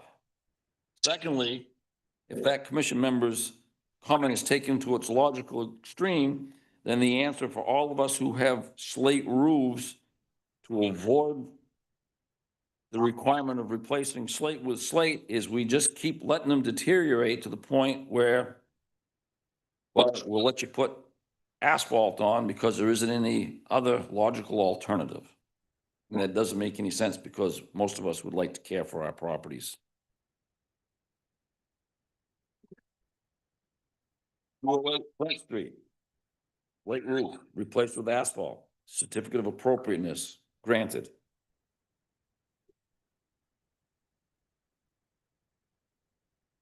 Same property. 401 Pushaw Road. Slate roof was replaced with screw down metal. I might join somebody in objecting to this one because it doesn't look like slate to me. And this was granted a certificate of appropriateness, and this was granted a certificate of appropriateness after the fact. Right, yep. That roof is okay. Then a roof that looks like slate ought to be okay. And finally, at its most recent meeting last month, at the September meeting, you approved the certificate of appropriateness for 42 West Broadway, for which I don't have pictures because the work hasn't been done yet, for exactly the reasons that we are seeking a certificate of appropriateness for Mr. Farren. It's inconceivable to me that this commission is not bound by its previous decisions. Otherwise, decisions are completely arbitrary. That's all I have, unless you have any questions. Just to confirm, that is the end of your application presentation.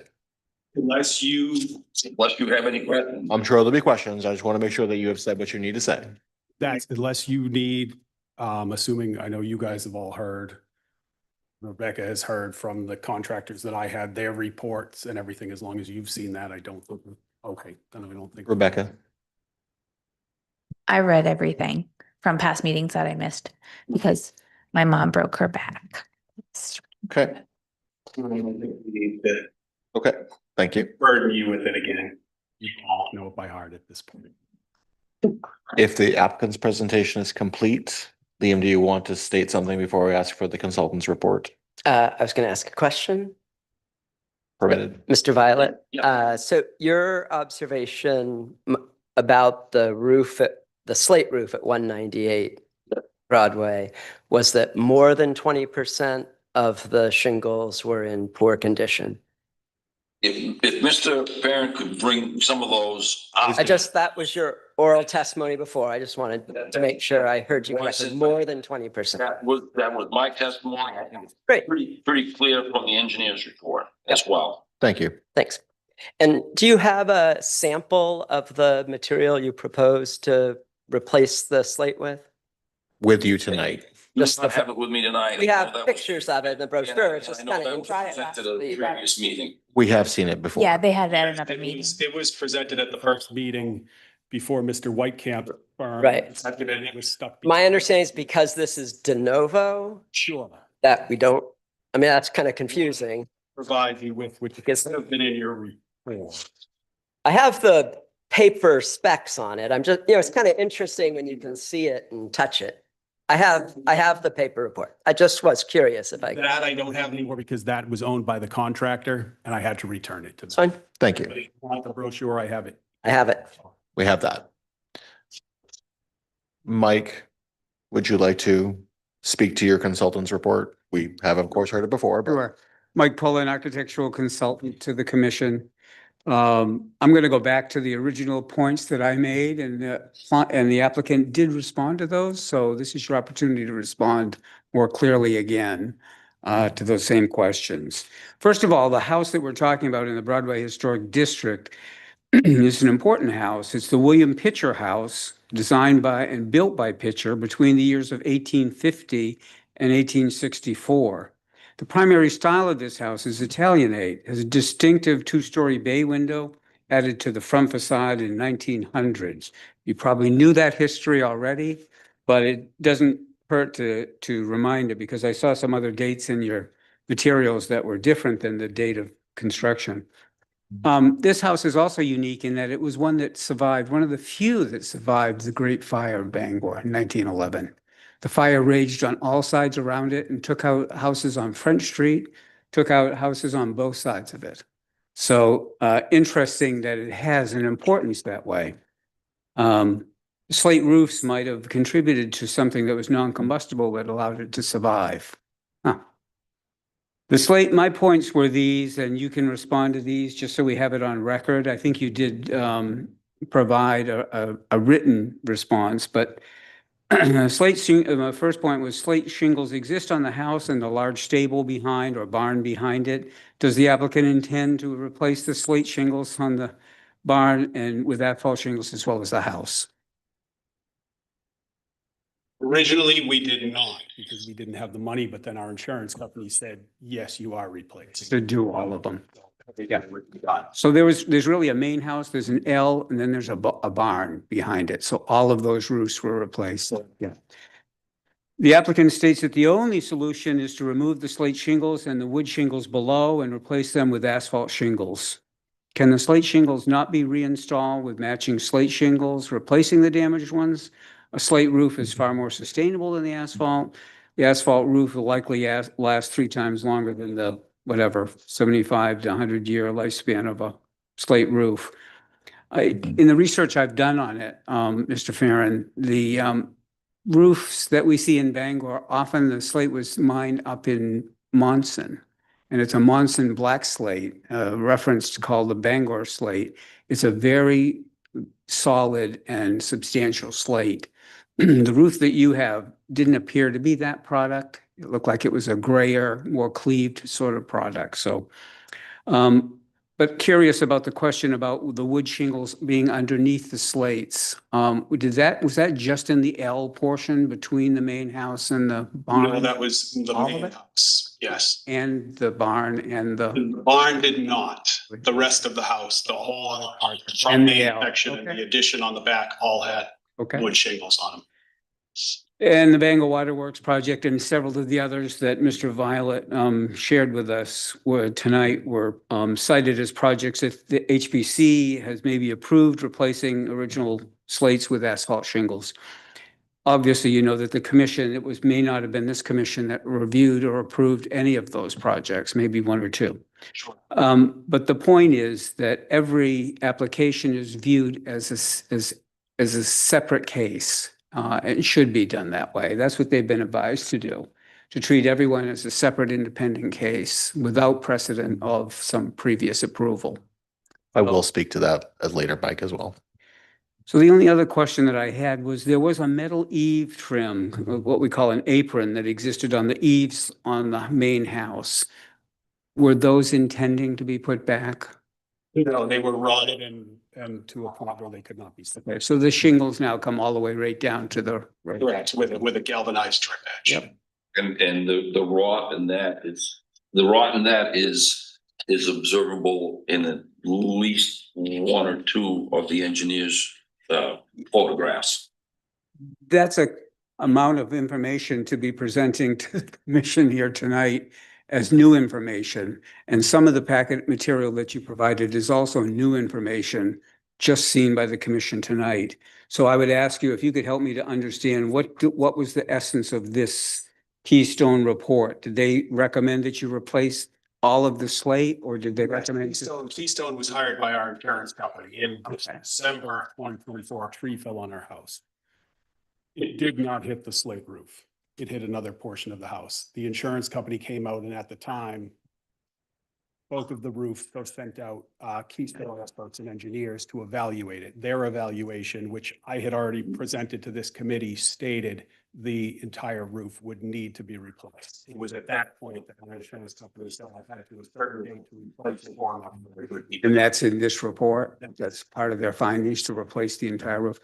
Did they say to replace the entire roof with asphalt shingles, or did they just say to replace the entire roof? They said to replace the entire roof in a certain amount of time. And because not only could I never afford to do slate, there are no slate contractors to do the work.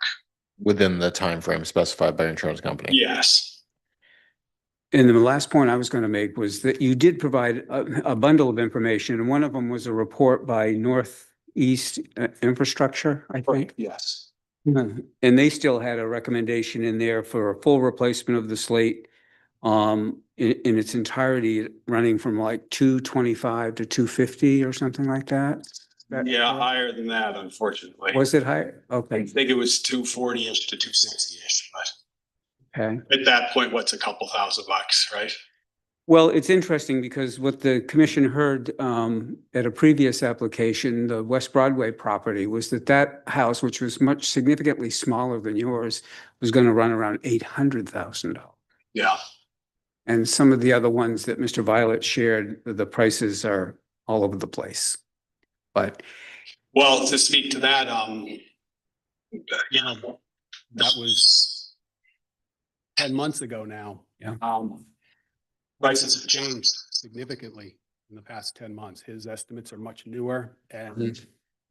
material costs have increased so much. So who knows that a company would even be able to hold to the rate that they had told me. Material costs where they are now. okay. Yes, you know, The United States does not produce slate anywhere. It is now shipped from Canada. There's the only place, to my understanding, from every company Mm. I've spoken to. There are no plants producing slate in the United States currently. And that was a point that I wanted to make is both the local contractor and the one from Massachusetts who gave us the estimates indicated that there were no sources of slate in the United States. And here are our estimates now. This was pre-tariff. So I suspect these costs have gone up dramatically. Okay, that's all I had. Before we go to questions for the applicant, do you have anything for the consultant based on what Mike has presented, Commission? Okay, then we will move into the commission questions for the applicant, please, if any. Go ahead, Rebecca.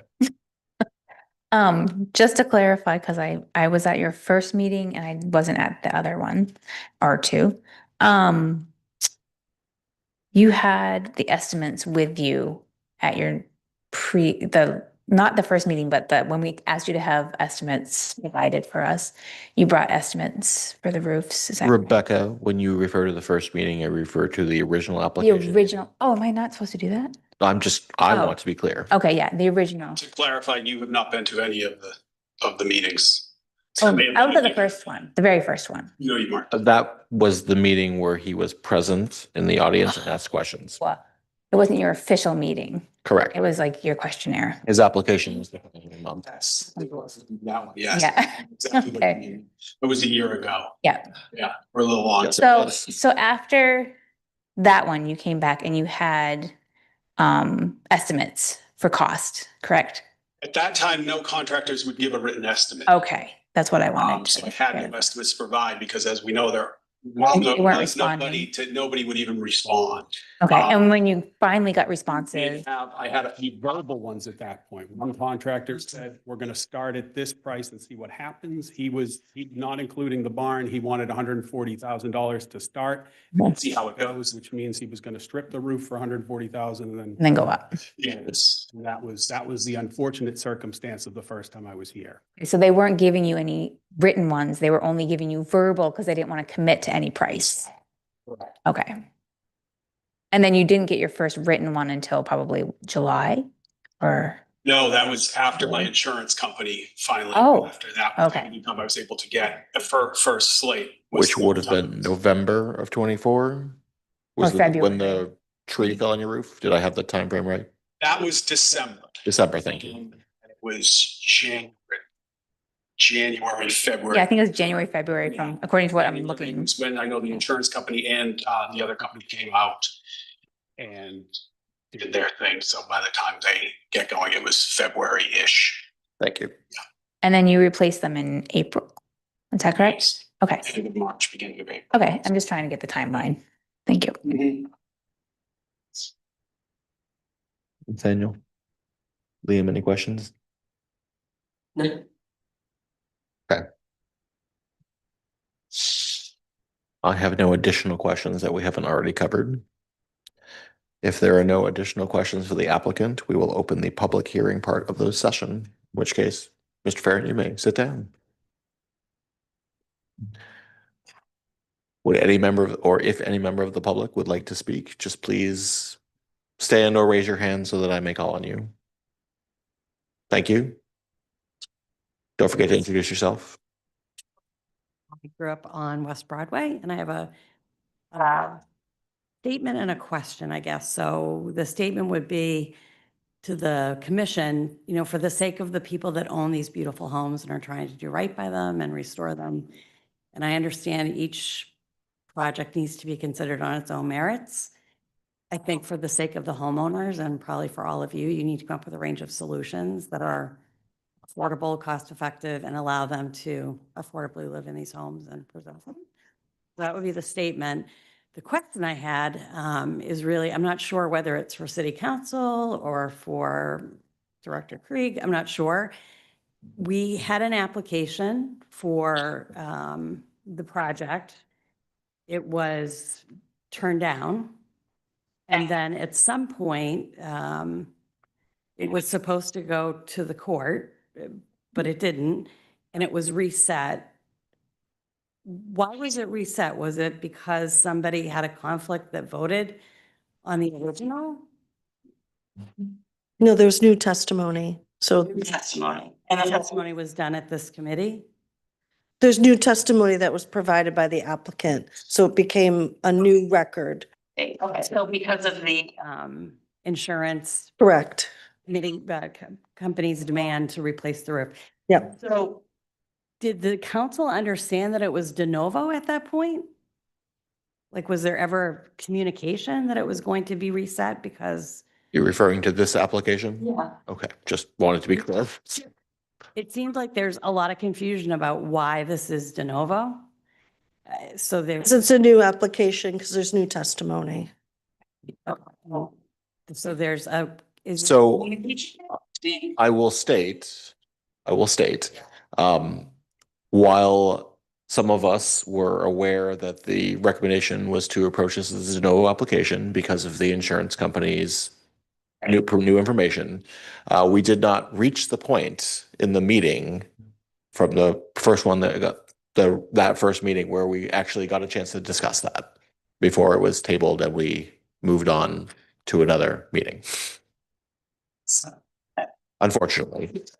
So anyway, just appreciation for the opportunity. I also would just say, as a sort of matter of common sense and looking at reality, because this case has been in the newspaper, we all know there is not a slate roof on that house now. Right. But the application we are considering is to remove the existing slate roof with another product. So, you know, it's kind of a legal fiction, the idea of. Insanity, honestly. I mean. Yeah. So that's why it's a little odd. Do right by historic preservation. Be great if it were a little bit more concrete for homeowners, like what's the range of options that are acceptable? So they can do the right thing and it can be affordable, and I don't think there's a member of this commission who disagrees with that statement. so may the force be with you to get it straightened out. Thank you. Citizen Cartier. Thank you. I appreciate you all being here tonight and, oh, sorry, I didn't realize. I appreciate you all being here tonight and, sitting through this and, considering yet another slate roof replacement. Just wanted to remind you of the, mission statement for the city of Bangor, an excerpt from that. Bangor will continue to be adaptive to modern technologies and new materials to enhance the commercial and industrial fabric of our city and support the needs of working families. I think we've seen through the presentation tonight that working families like Mr. Farron's need this consideration to be able to replace their slate roof with an asphalt shingle roof that by all appearances will have that same slate appearance and continue with the historic nature of our city, much like the Waterworks building has. First, I encourage you to approve this, and I'll keep it brief. Thank you. Thank you. We do have a question coming in via Zoom. Robert Reed. You do need to unmute. There we go.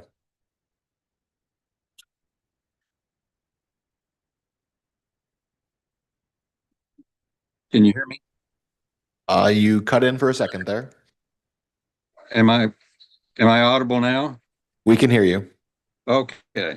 My name is Robert Reed. I live at 218 Broadway, and I'm 4 doors down from Mr. Farron's house in the Broadway Historic District. My house is the northernmost property in the Bangor Historic District. I'm an architect. I'm licensed in Maine and a few other states. And in the 50 years that I've been practicing architecture, I've been involved in quite a few preservation projects, both historic and non-historic. And in the early 1980s, I was project architect for the restoration of the Gulf Building in downtown Houston. The Gulf Building is a 35-story Art Deco Manhattan-style skyscraper, which opened in 1929, just a month before the stock market crash. It was the tallest building west of the Mississippi when it was completed, But that was short-lived but it remained the tallest building in Houston until 1963, and it really defined the Houston skyline for several decades. In 1983, the mayor of Houston, Kathy Whitmire, sponsored a historic preservation forum, and I was asked to present the historic restoration of the Gulf building. One of the other speakers was a gentleman by the name of Truett Latimer, who was the former executive director of the Texas Historic Commission, which has the final say on all projects in Texas before they go on to the Department of Interior for final approval. When he got up to speak, he said one thing that has stuck with me since I first heard it, and that was that historic preservation should be done with the head and not with the heart. Currently, slate roofs, as previously presented, are approaching and exceeding the value of properties, and cost-effective alternatives really need to be considered. And I believe that architectural asphalt shingles are both appropriate and viable alternatives. They've been approved by the commission, as has been previously stated this evening. Even as recently as last month. Now, the Gulf Building restoration was the largest historic preservation project at the time under the Economic Recovery Tax Act of 1981. And it afforded the owner a 50-cent credit on every dollar spent, which really enhanced many of the design decisions that were made on this project. I'd like to point out that this portion of the Broadway Historic District is not in the National Register district, but instead is an extension of that by the city of Bangor, and thus it is not available for these any of these federal tax credits. The National Register Historic District northern boundary is at Garland Street, so that entire block is not within in the National Register. It's not subject to the Department of Interior. But again, I'd like to echo Mr. Latimer's statement that historic preservation should be done with the head and not with the heart. Thank you for your time. Thank you. Would anyone else in the room like to speak?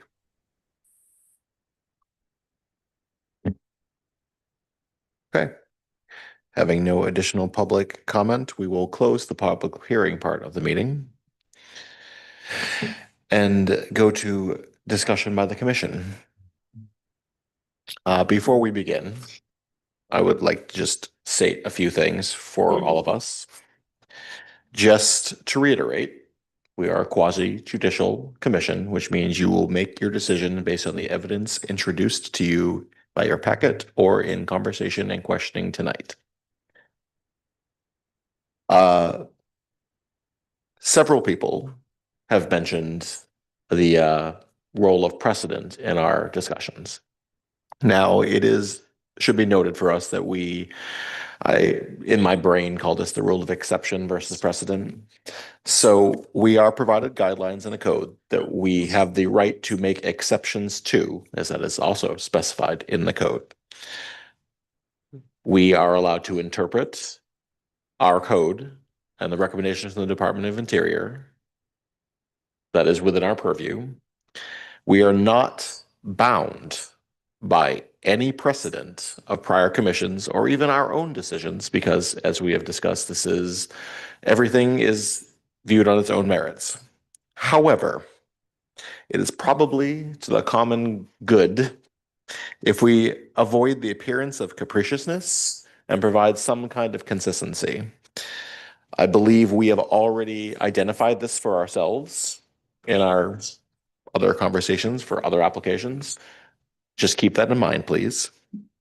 It is my understanding, and applicant, I will ask you to confirm these as I go through these points. So if one of you would approach the podium just to verbally confirm for me. These are the points as I pulled out of your presentation and from Mike's comments. I just want the confirmation of that. Point one, or contention one that you raised, was that slate does not last forever. Correct. That there is a dearth or lack of contractors available to do the work. That there is a prohibitive expense and significant time delay for the work to even happen, assuming the expense was not an issue. And that your roof failure was not caused by neglect on your part. Okay, that was all I need you to confirm. I'm not going to get into any other points there. I think that's what we have in front of us tonight. Now, we have that framed out, of course, for us in our procedural background stuff to go through, but that's the consideration. I welcome discussion. Or if you have none, I guess we can proceed, but I expect there's some. So I'll start with a general observation that I think the application that's before us tonight is extraordinarily different than the one we saw in November. And I think we made the right decision in November based on the evidence that we had there. And I do recall asking Mr. Farren to provide us with more evidence at that time so that we could make a decision based on more evidence. One, I thought Mr. Violet did an excellent job with a wide range of testimony and evidence. And one of the reasons I asked him to repeat the point about, in his view, there were, more than 20% of the shingles were in bad shape. Part of the weakness of the initial application that is still there is that the application makes the claim that at a minimum 90% of the shingles were broken or deteriorated. And even though we saw photographs that showed a lot of damage, there wasn't a single one that showed where you could see 9 out of 10 were damaged. And so that kind of overstatement didn't serve you well in the initial application that didn't have the kind of engineer's report like we have here. So my feeling about the current application is that the change to an asphalt roof does not enhance the historic preservation qualities of the building, but I also think it's quite clear that the financial burden and the practical impossibility of finding craftsmen to do the work means that we should approve it under that sort of exceptional circumstance rather than as approving it as a preservation matter. And to be clear for the commission, that is considered an exceptional circumstance that we have to rule on as to whether it is in fact exceptional circumstance or not. Thus, part of we have a code that says no, but. Nathaniel? Yeah, I believe that when we met on this November, when it was, I think Previously. yes, previously, I believe that it was then to me, clear financial hardship, undue hardship on the homeowner to replace this roof. But at the time, I would have liked to also have seen more evidence to be able to substantiate that. And with the reported findings from the insurance company, testimony that you gave, Mr. Violet, all that just further seals it to me that this is, the asphalt will not, as Liam said, it will not enhance the historic whatever of the home, but it is an undue financial hardship, in my opinion, to ask this person to replace like with like. So I will also move that we approve. Okay. Rebecca, before you speak, just because you were not present at that meeting, I will state that we were divided in our vote. It was definitely a split vote, so we did not issue a certificate of appropriateness. We had 2 members, Member King and myself, so I can only speak for them. I'll ask you to testify for the other part, Liam, that felt that the financial hardship was something to be considered. I will state that in agreement with those who voted to deny the certificate of appropriateness, and I'm not finding fault with their logic either. And Nate, if I'm summarizing you incorrectly, by all means, we all felt that we wanted additional financial information because, again, we have to make decisions on the information that is presented to us. Right. And while that is often frustrating for everyone involved, that is how we have to proceed. Do you wish to speak for the yays at that point or the nays at that point? Sorry. And by all means, please. Okay. I have read the meetings that I missed on this, but thank you for restating that. I feel like from what I was reading, and I asked you some questions too, Steve, this is like a very clear, concise, well articulated, amazingly presented packet of information that definitely proves to me that like there was a financial hardship, and also you had insurance coming at you and saying, no, we can't do this anymore. I think that I would like to say all of us on the panel are trying our best to follow what the city has asked us to follow. And that's why we have made the decisions that we've made in the past. If there's not enough information for us to say, oh yeah, go for it. You know, if we ended up saying go for it and we didn't have the appropriate things, we can have someone else being like, well, you didn't follow the code that we gave you as a city. So we are all trying to do our best based on what the city has given to us. But this is a great application, just like that. So I guess it's my turn now. My struggle with all of these applications has been that it is very clearly stated in Historic Preservation Code that slate roofs are something to be treasured, valued, preserved as they bring. Mike, nothing you have ever presented about slate roofs has given me any other conclusion or feeling about that. I just want to be clear. And I don't think anyone here would even if you're on the other side of this or looking for the blessing to replace your roof, would disagree that there is an enhancement of historical value for those things. The question is, as always, perceived or enhanced value balanced against the needs of the people who have made a commitment to their historic homes. I attempt to keep in my mind that historic preservation commissions should work towards and help make owning the historic properties a desirable thing and not a punitive or burdensome thing. If we wish those buildings to stay with us, we may have to make decisions with our head and not our heart, to quote Mr. Reed in his quote. That being said, I am more than ready to make or receive some motions on this application. Unless there's any further conversation or comments that you all want to make, I think we have had ample time to discuss, review. We had plenty of presentation to help weight the facts of that. I will reiterate for all of you, we are considering essentially whether this meets the standards for an exceptional circumstance. Mm-hmm. And I'm going to ask you to help clarify as we move through this to avoid the confusion that I think we had a little bit of last time with how this procedural background in our vote should be structured in order to move through them fairly and effectively. So I think we're comfortable with deeming the procedural background as probably complete. If one of you would like to make that motion, and is it permissible to do all three of those items together?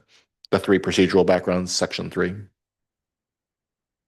So I'll make a motion that the application was deemed complete on October 9th, that the applicant has paid all applicable fees, and that the proposed project is a certificate of appropriateness. Second. I will again, as always, do a roll call vote. Rebecca? Yes. Nathaniel? Yes. Liam? Yes. And I also vote yes. The application is deemed, motion passes successfully. The application is deemed complete from a procedural background. Just the tip of the Thank you. iceberg. Yeah. Keep holding on.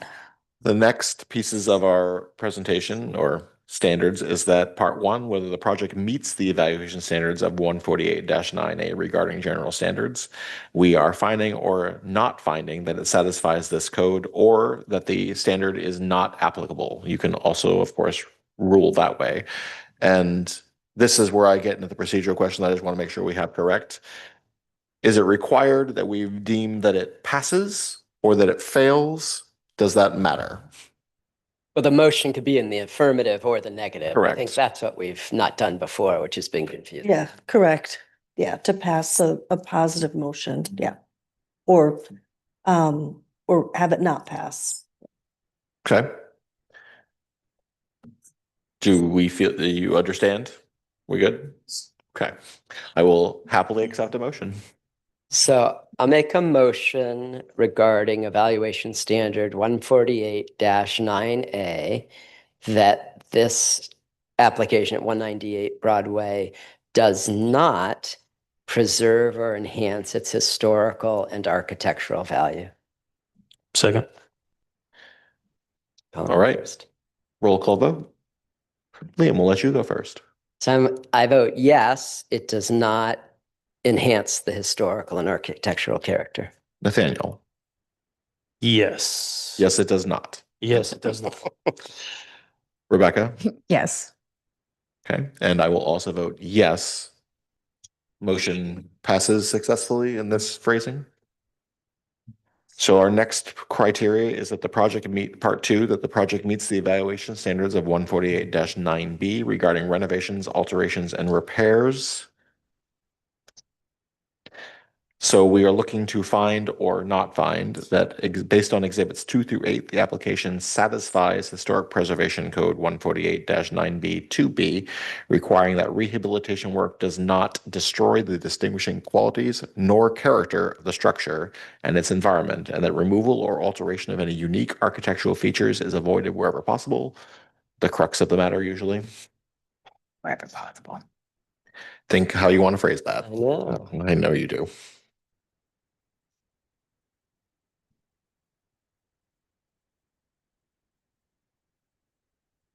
So I'll make a motion regarding evaluation standard 148-9B 2B that the proposed work at 198 Broadway does remove or alter unique architectural features. That should be wherever possible, but that lingo there. Okay. Do I have a second? Second. All right. Liam will again let you lead off. So I am going to vote yes, that it does remove or alter unique architectural features. Nathaniel. Yes, it does remove or affect unique architectural features. Rebecca. Yes. And I will also vote yes. Motion passes successfully that unique architectural features are removed.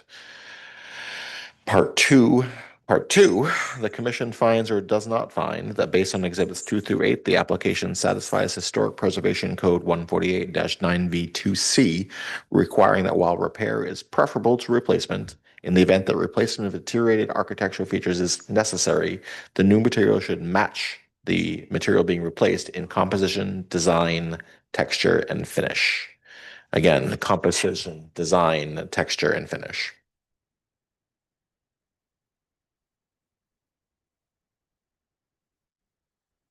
So I will make a motion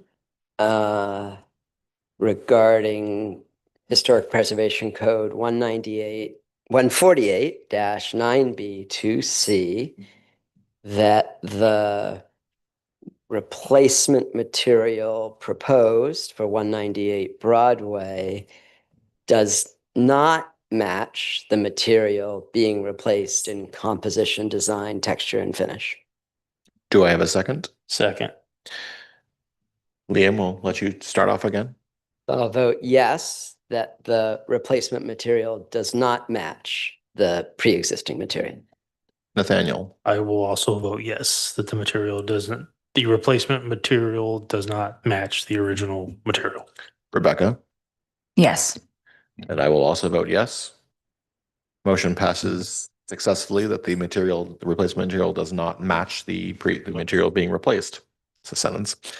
Then we have section 3, the commission finds or does not find that based on exhibits 2 through 8, the application satisfies Historic Preservation Code 148-9B2D, requiring that distinctive stylistic features or examples of skilled craftsmanship which characterize historic features are not damaged or destroyed wherever possible. So I'll make a motion under Historic Preservation Code 148-9B2D that the proposal at 198 Broadway will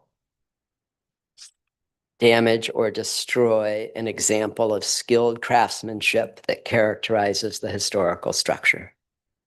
Do I have a second? Second. Liam? I'm voting yes, that the changes will destroy examples of skilled craftsmanship. Nathaniel? Yes. Rebecca? Yes. I also vote yes. Motion passes successfully that examples of skilled craftsmanship will be destroyed by the replacement materials. Finally, in this section, sorry, I'm jumping ahead. I pulled a Liam this time. The commission finds or does not find that based on exhibits 2 through 8, the application satisfies Historic Preservation Code 148-9B2E, requiring that the changes which have taken place in the course of time have acquired historic significance in their own right and are retained and preserved wherever possible. So I'll make a motion regarding Historic Preservation Code 148-9B2E regarding changes that have taken place over the course of time, that this is not applicable to the property at 198 Broadway. Seconded? Second. Sorry, did I have a second? Thank you, Nathaniel. Liam? I'm voting yes, it's not applicable. Nathaniel? Yes, it is not applicable. Rebecca? Yes. I concur. Yes, the standard is not applicable. Motion passes successfully. And now the real last one for this section. The commission finds or does not find that based on exhibits 2 through 8, the application satisfies Historic Preservation Code 148-9B2I, requiring that wherever possible, all alterations to structures are to be done in such a manner that if they were removed in the future, the essential form and integrity of the original structure would be unimpaired. So I'll make a motion regarding Historic Preservation Code 148-9B2I that the proposed changes at 198 Broadway will alter the essential form and integrity of the original structure. Do I have a second? Second. Liam? I'm going to vote yes, that the proposed changes will alter the essential form and integrity of the original structure. Nathaniel? Yes. Rebecca? Yes. And I will also vote yes. Motion passes successfully. All right, we move on to part 3, where the project meets or does not meet the exceptional circumstances standards of 148-9E. The first section is the commission finds or does not find that based on exhibits 2 through 3 and 8 to 11, the property cannot yield a reasonable economic return or the owner cannot make any reasonable use of the property. So I'll make a motion under the exceptional circumstances standard 148-9E that the property at 198 Broadway cannot yield a reasonable economic return. Do I have a second? Second. Liam? I vote yes. Nathaniel? Yes. Rebecca? Yes. I also vote yes. Motion passes successfully.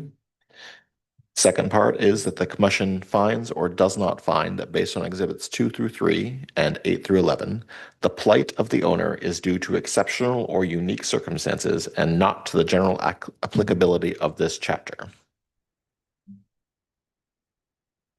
This is the sticky part of exceptional circumstances for me, Right. but that's because of the larger context of these. Oh. Remember, it can also be decided to not apply if you'd like. Right.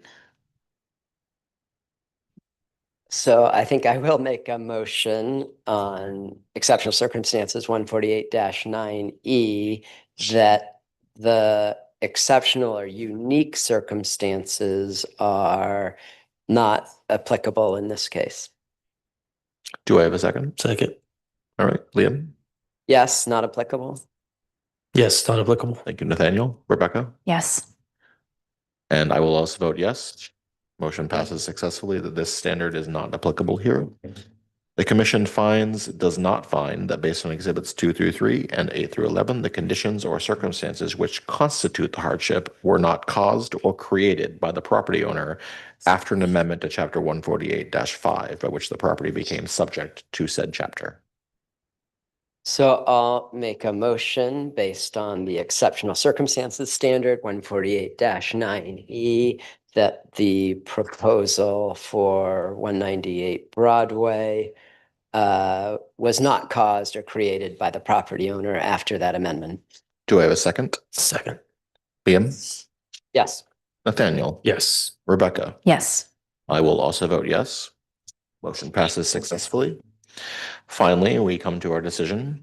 So the commission finds or does not find that based on the findings made in part 3 of section 4 of this document, the failure to issue the certificate of appropriateness would result in undue hardship to the owner of the property, and therefore the commission grants a certificate of appropriateness for the permit for the proposed project.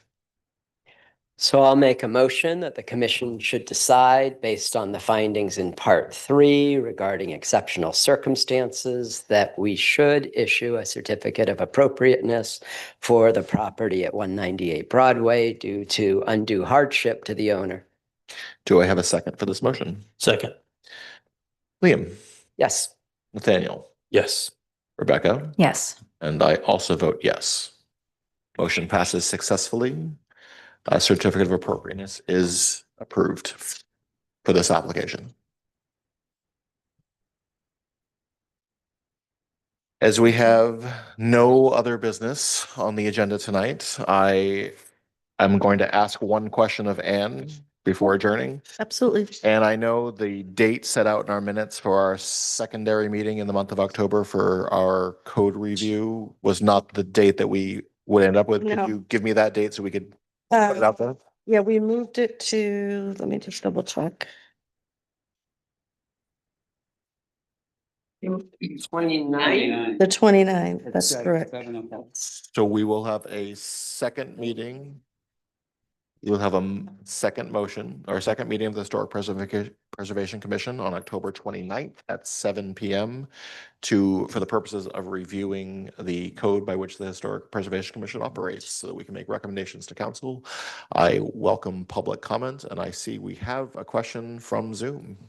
Hillary? Please unmute. There we go. Yep, I did. Thank you. Can you hear me? Yes.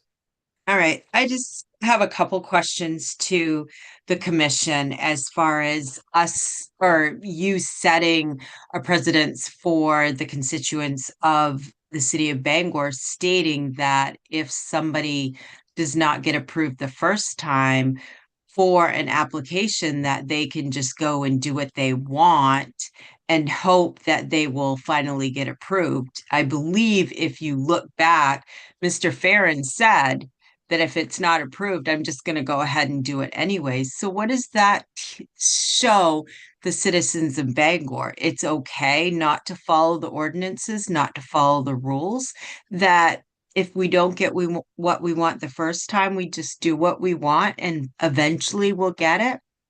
That's just my statement.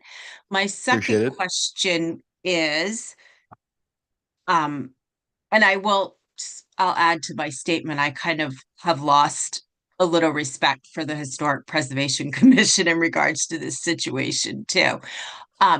My second question is, in the meantime of him being denied the application to change his roof, what type of fines have been implemented in that time period for now getting approval? So I am not able to speak for the commission to answer the question as to fines. I can only reiterate what we state for, I attempt to state consistently for every meeting, which is applications are reviewed based on the evidence that is presented for us at the time that we have it. That is the only information we can take into account, despite This You is, of course, didn't. You took other information from previous application because it was mentioned numerous times within this whole thing. if So you that mean, is not correct. if you mean his previous application before the commission, the notes for that is in our packet. We have the Okay. same evidence that was presented the first time. However, I still can't speak for the applicant or for the city of Bangor in this circumstance. Yep. Thank you. Thank you. Yeah. That being said, for everybody, thank you for your attendance tonight, your courtesy to each other. I adjourn this meeting. Thank you for your time, everyone.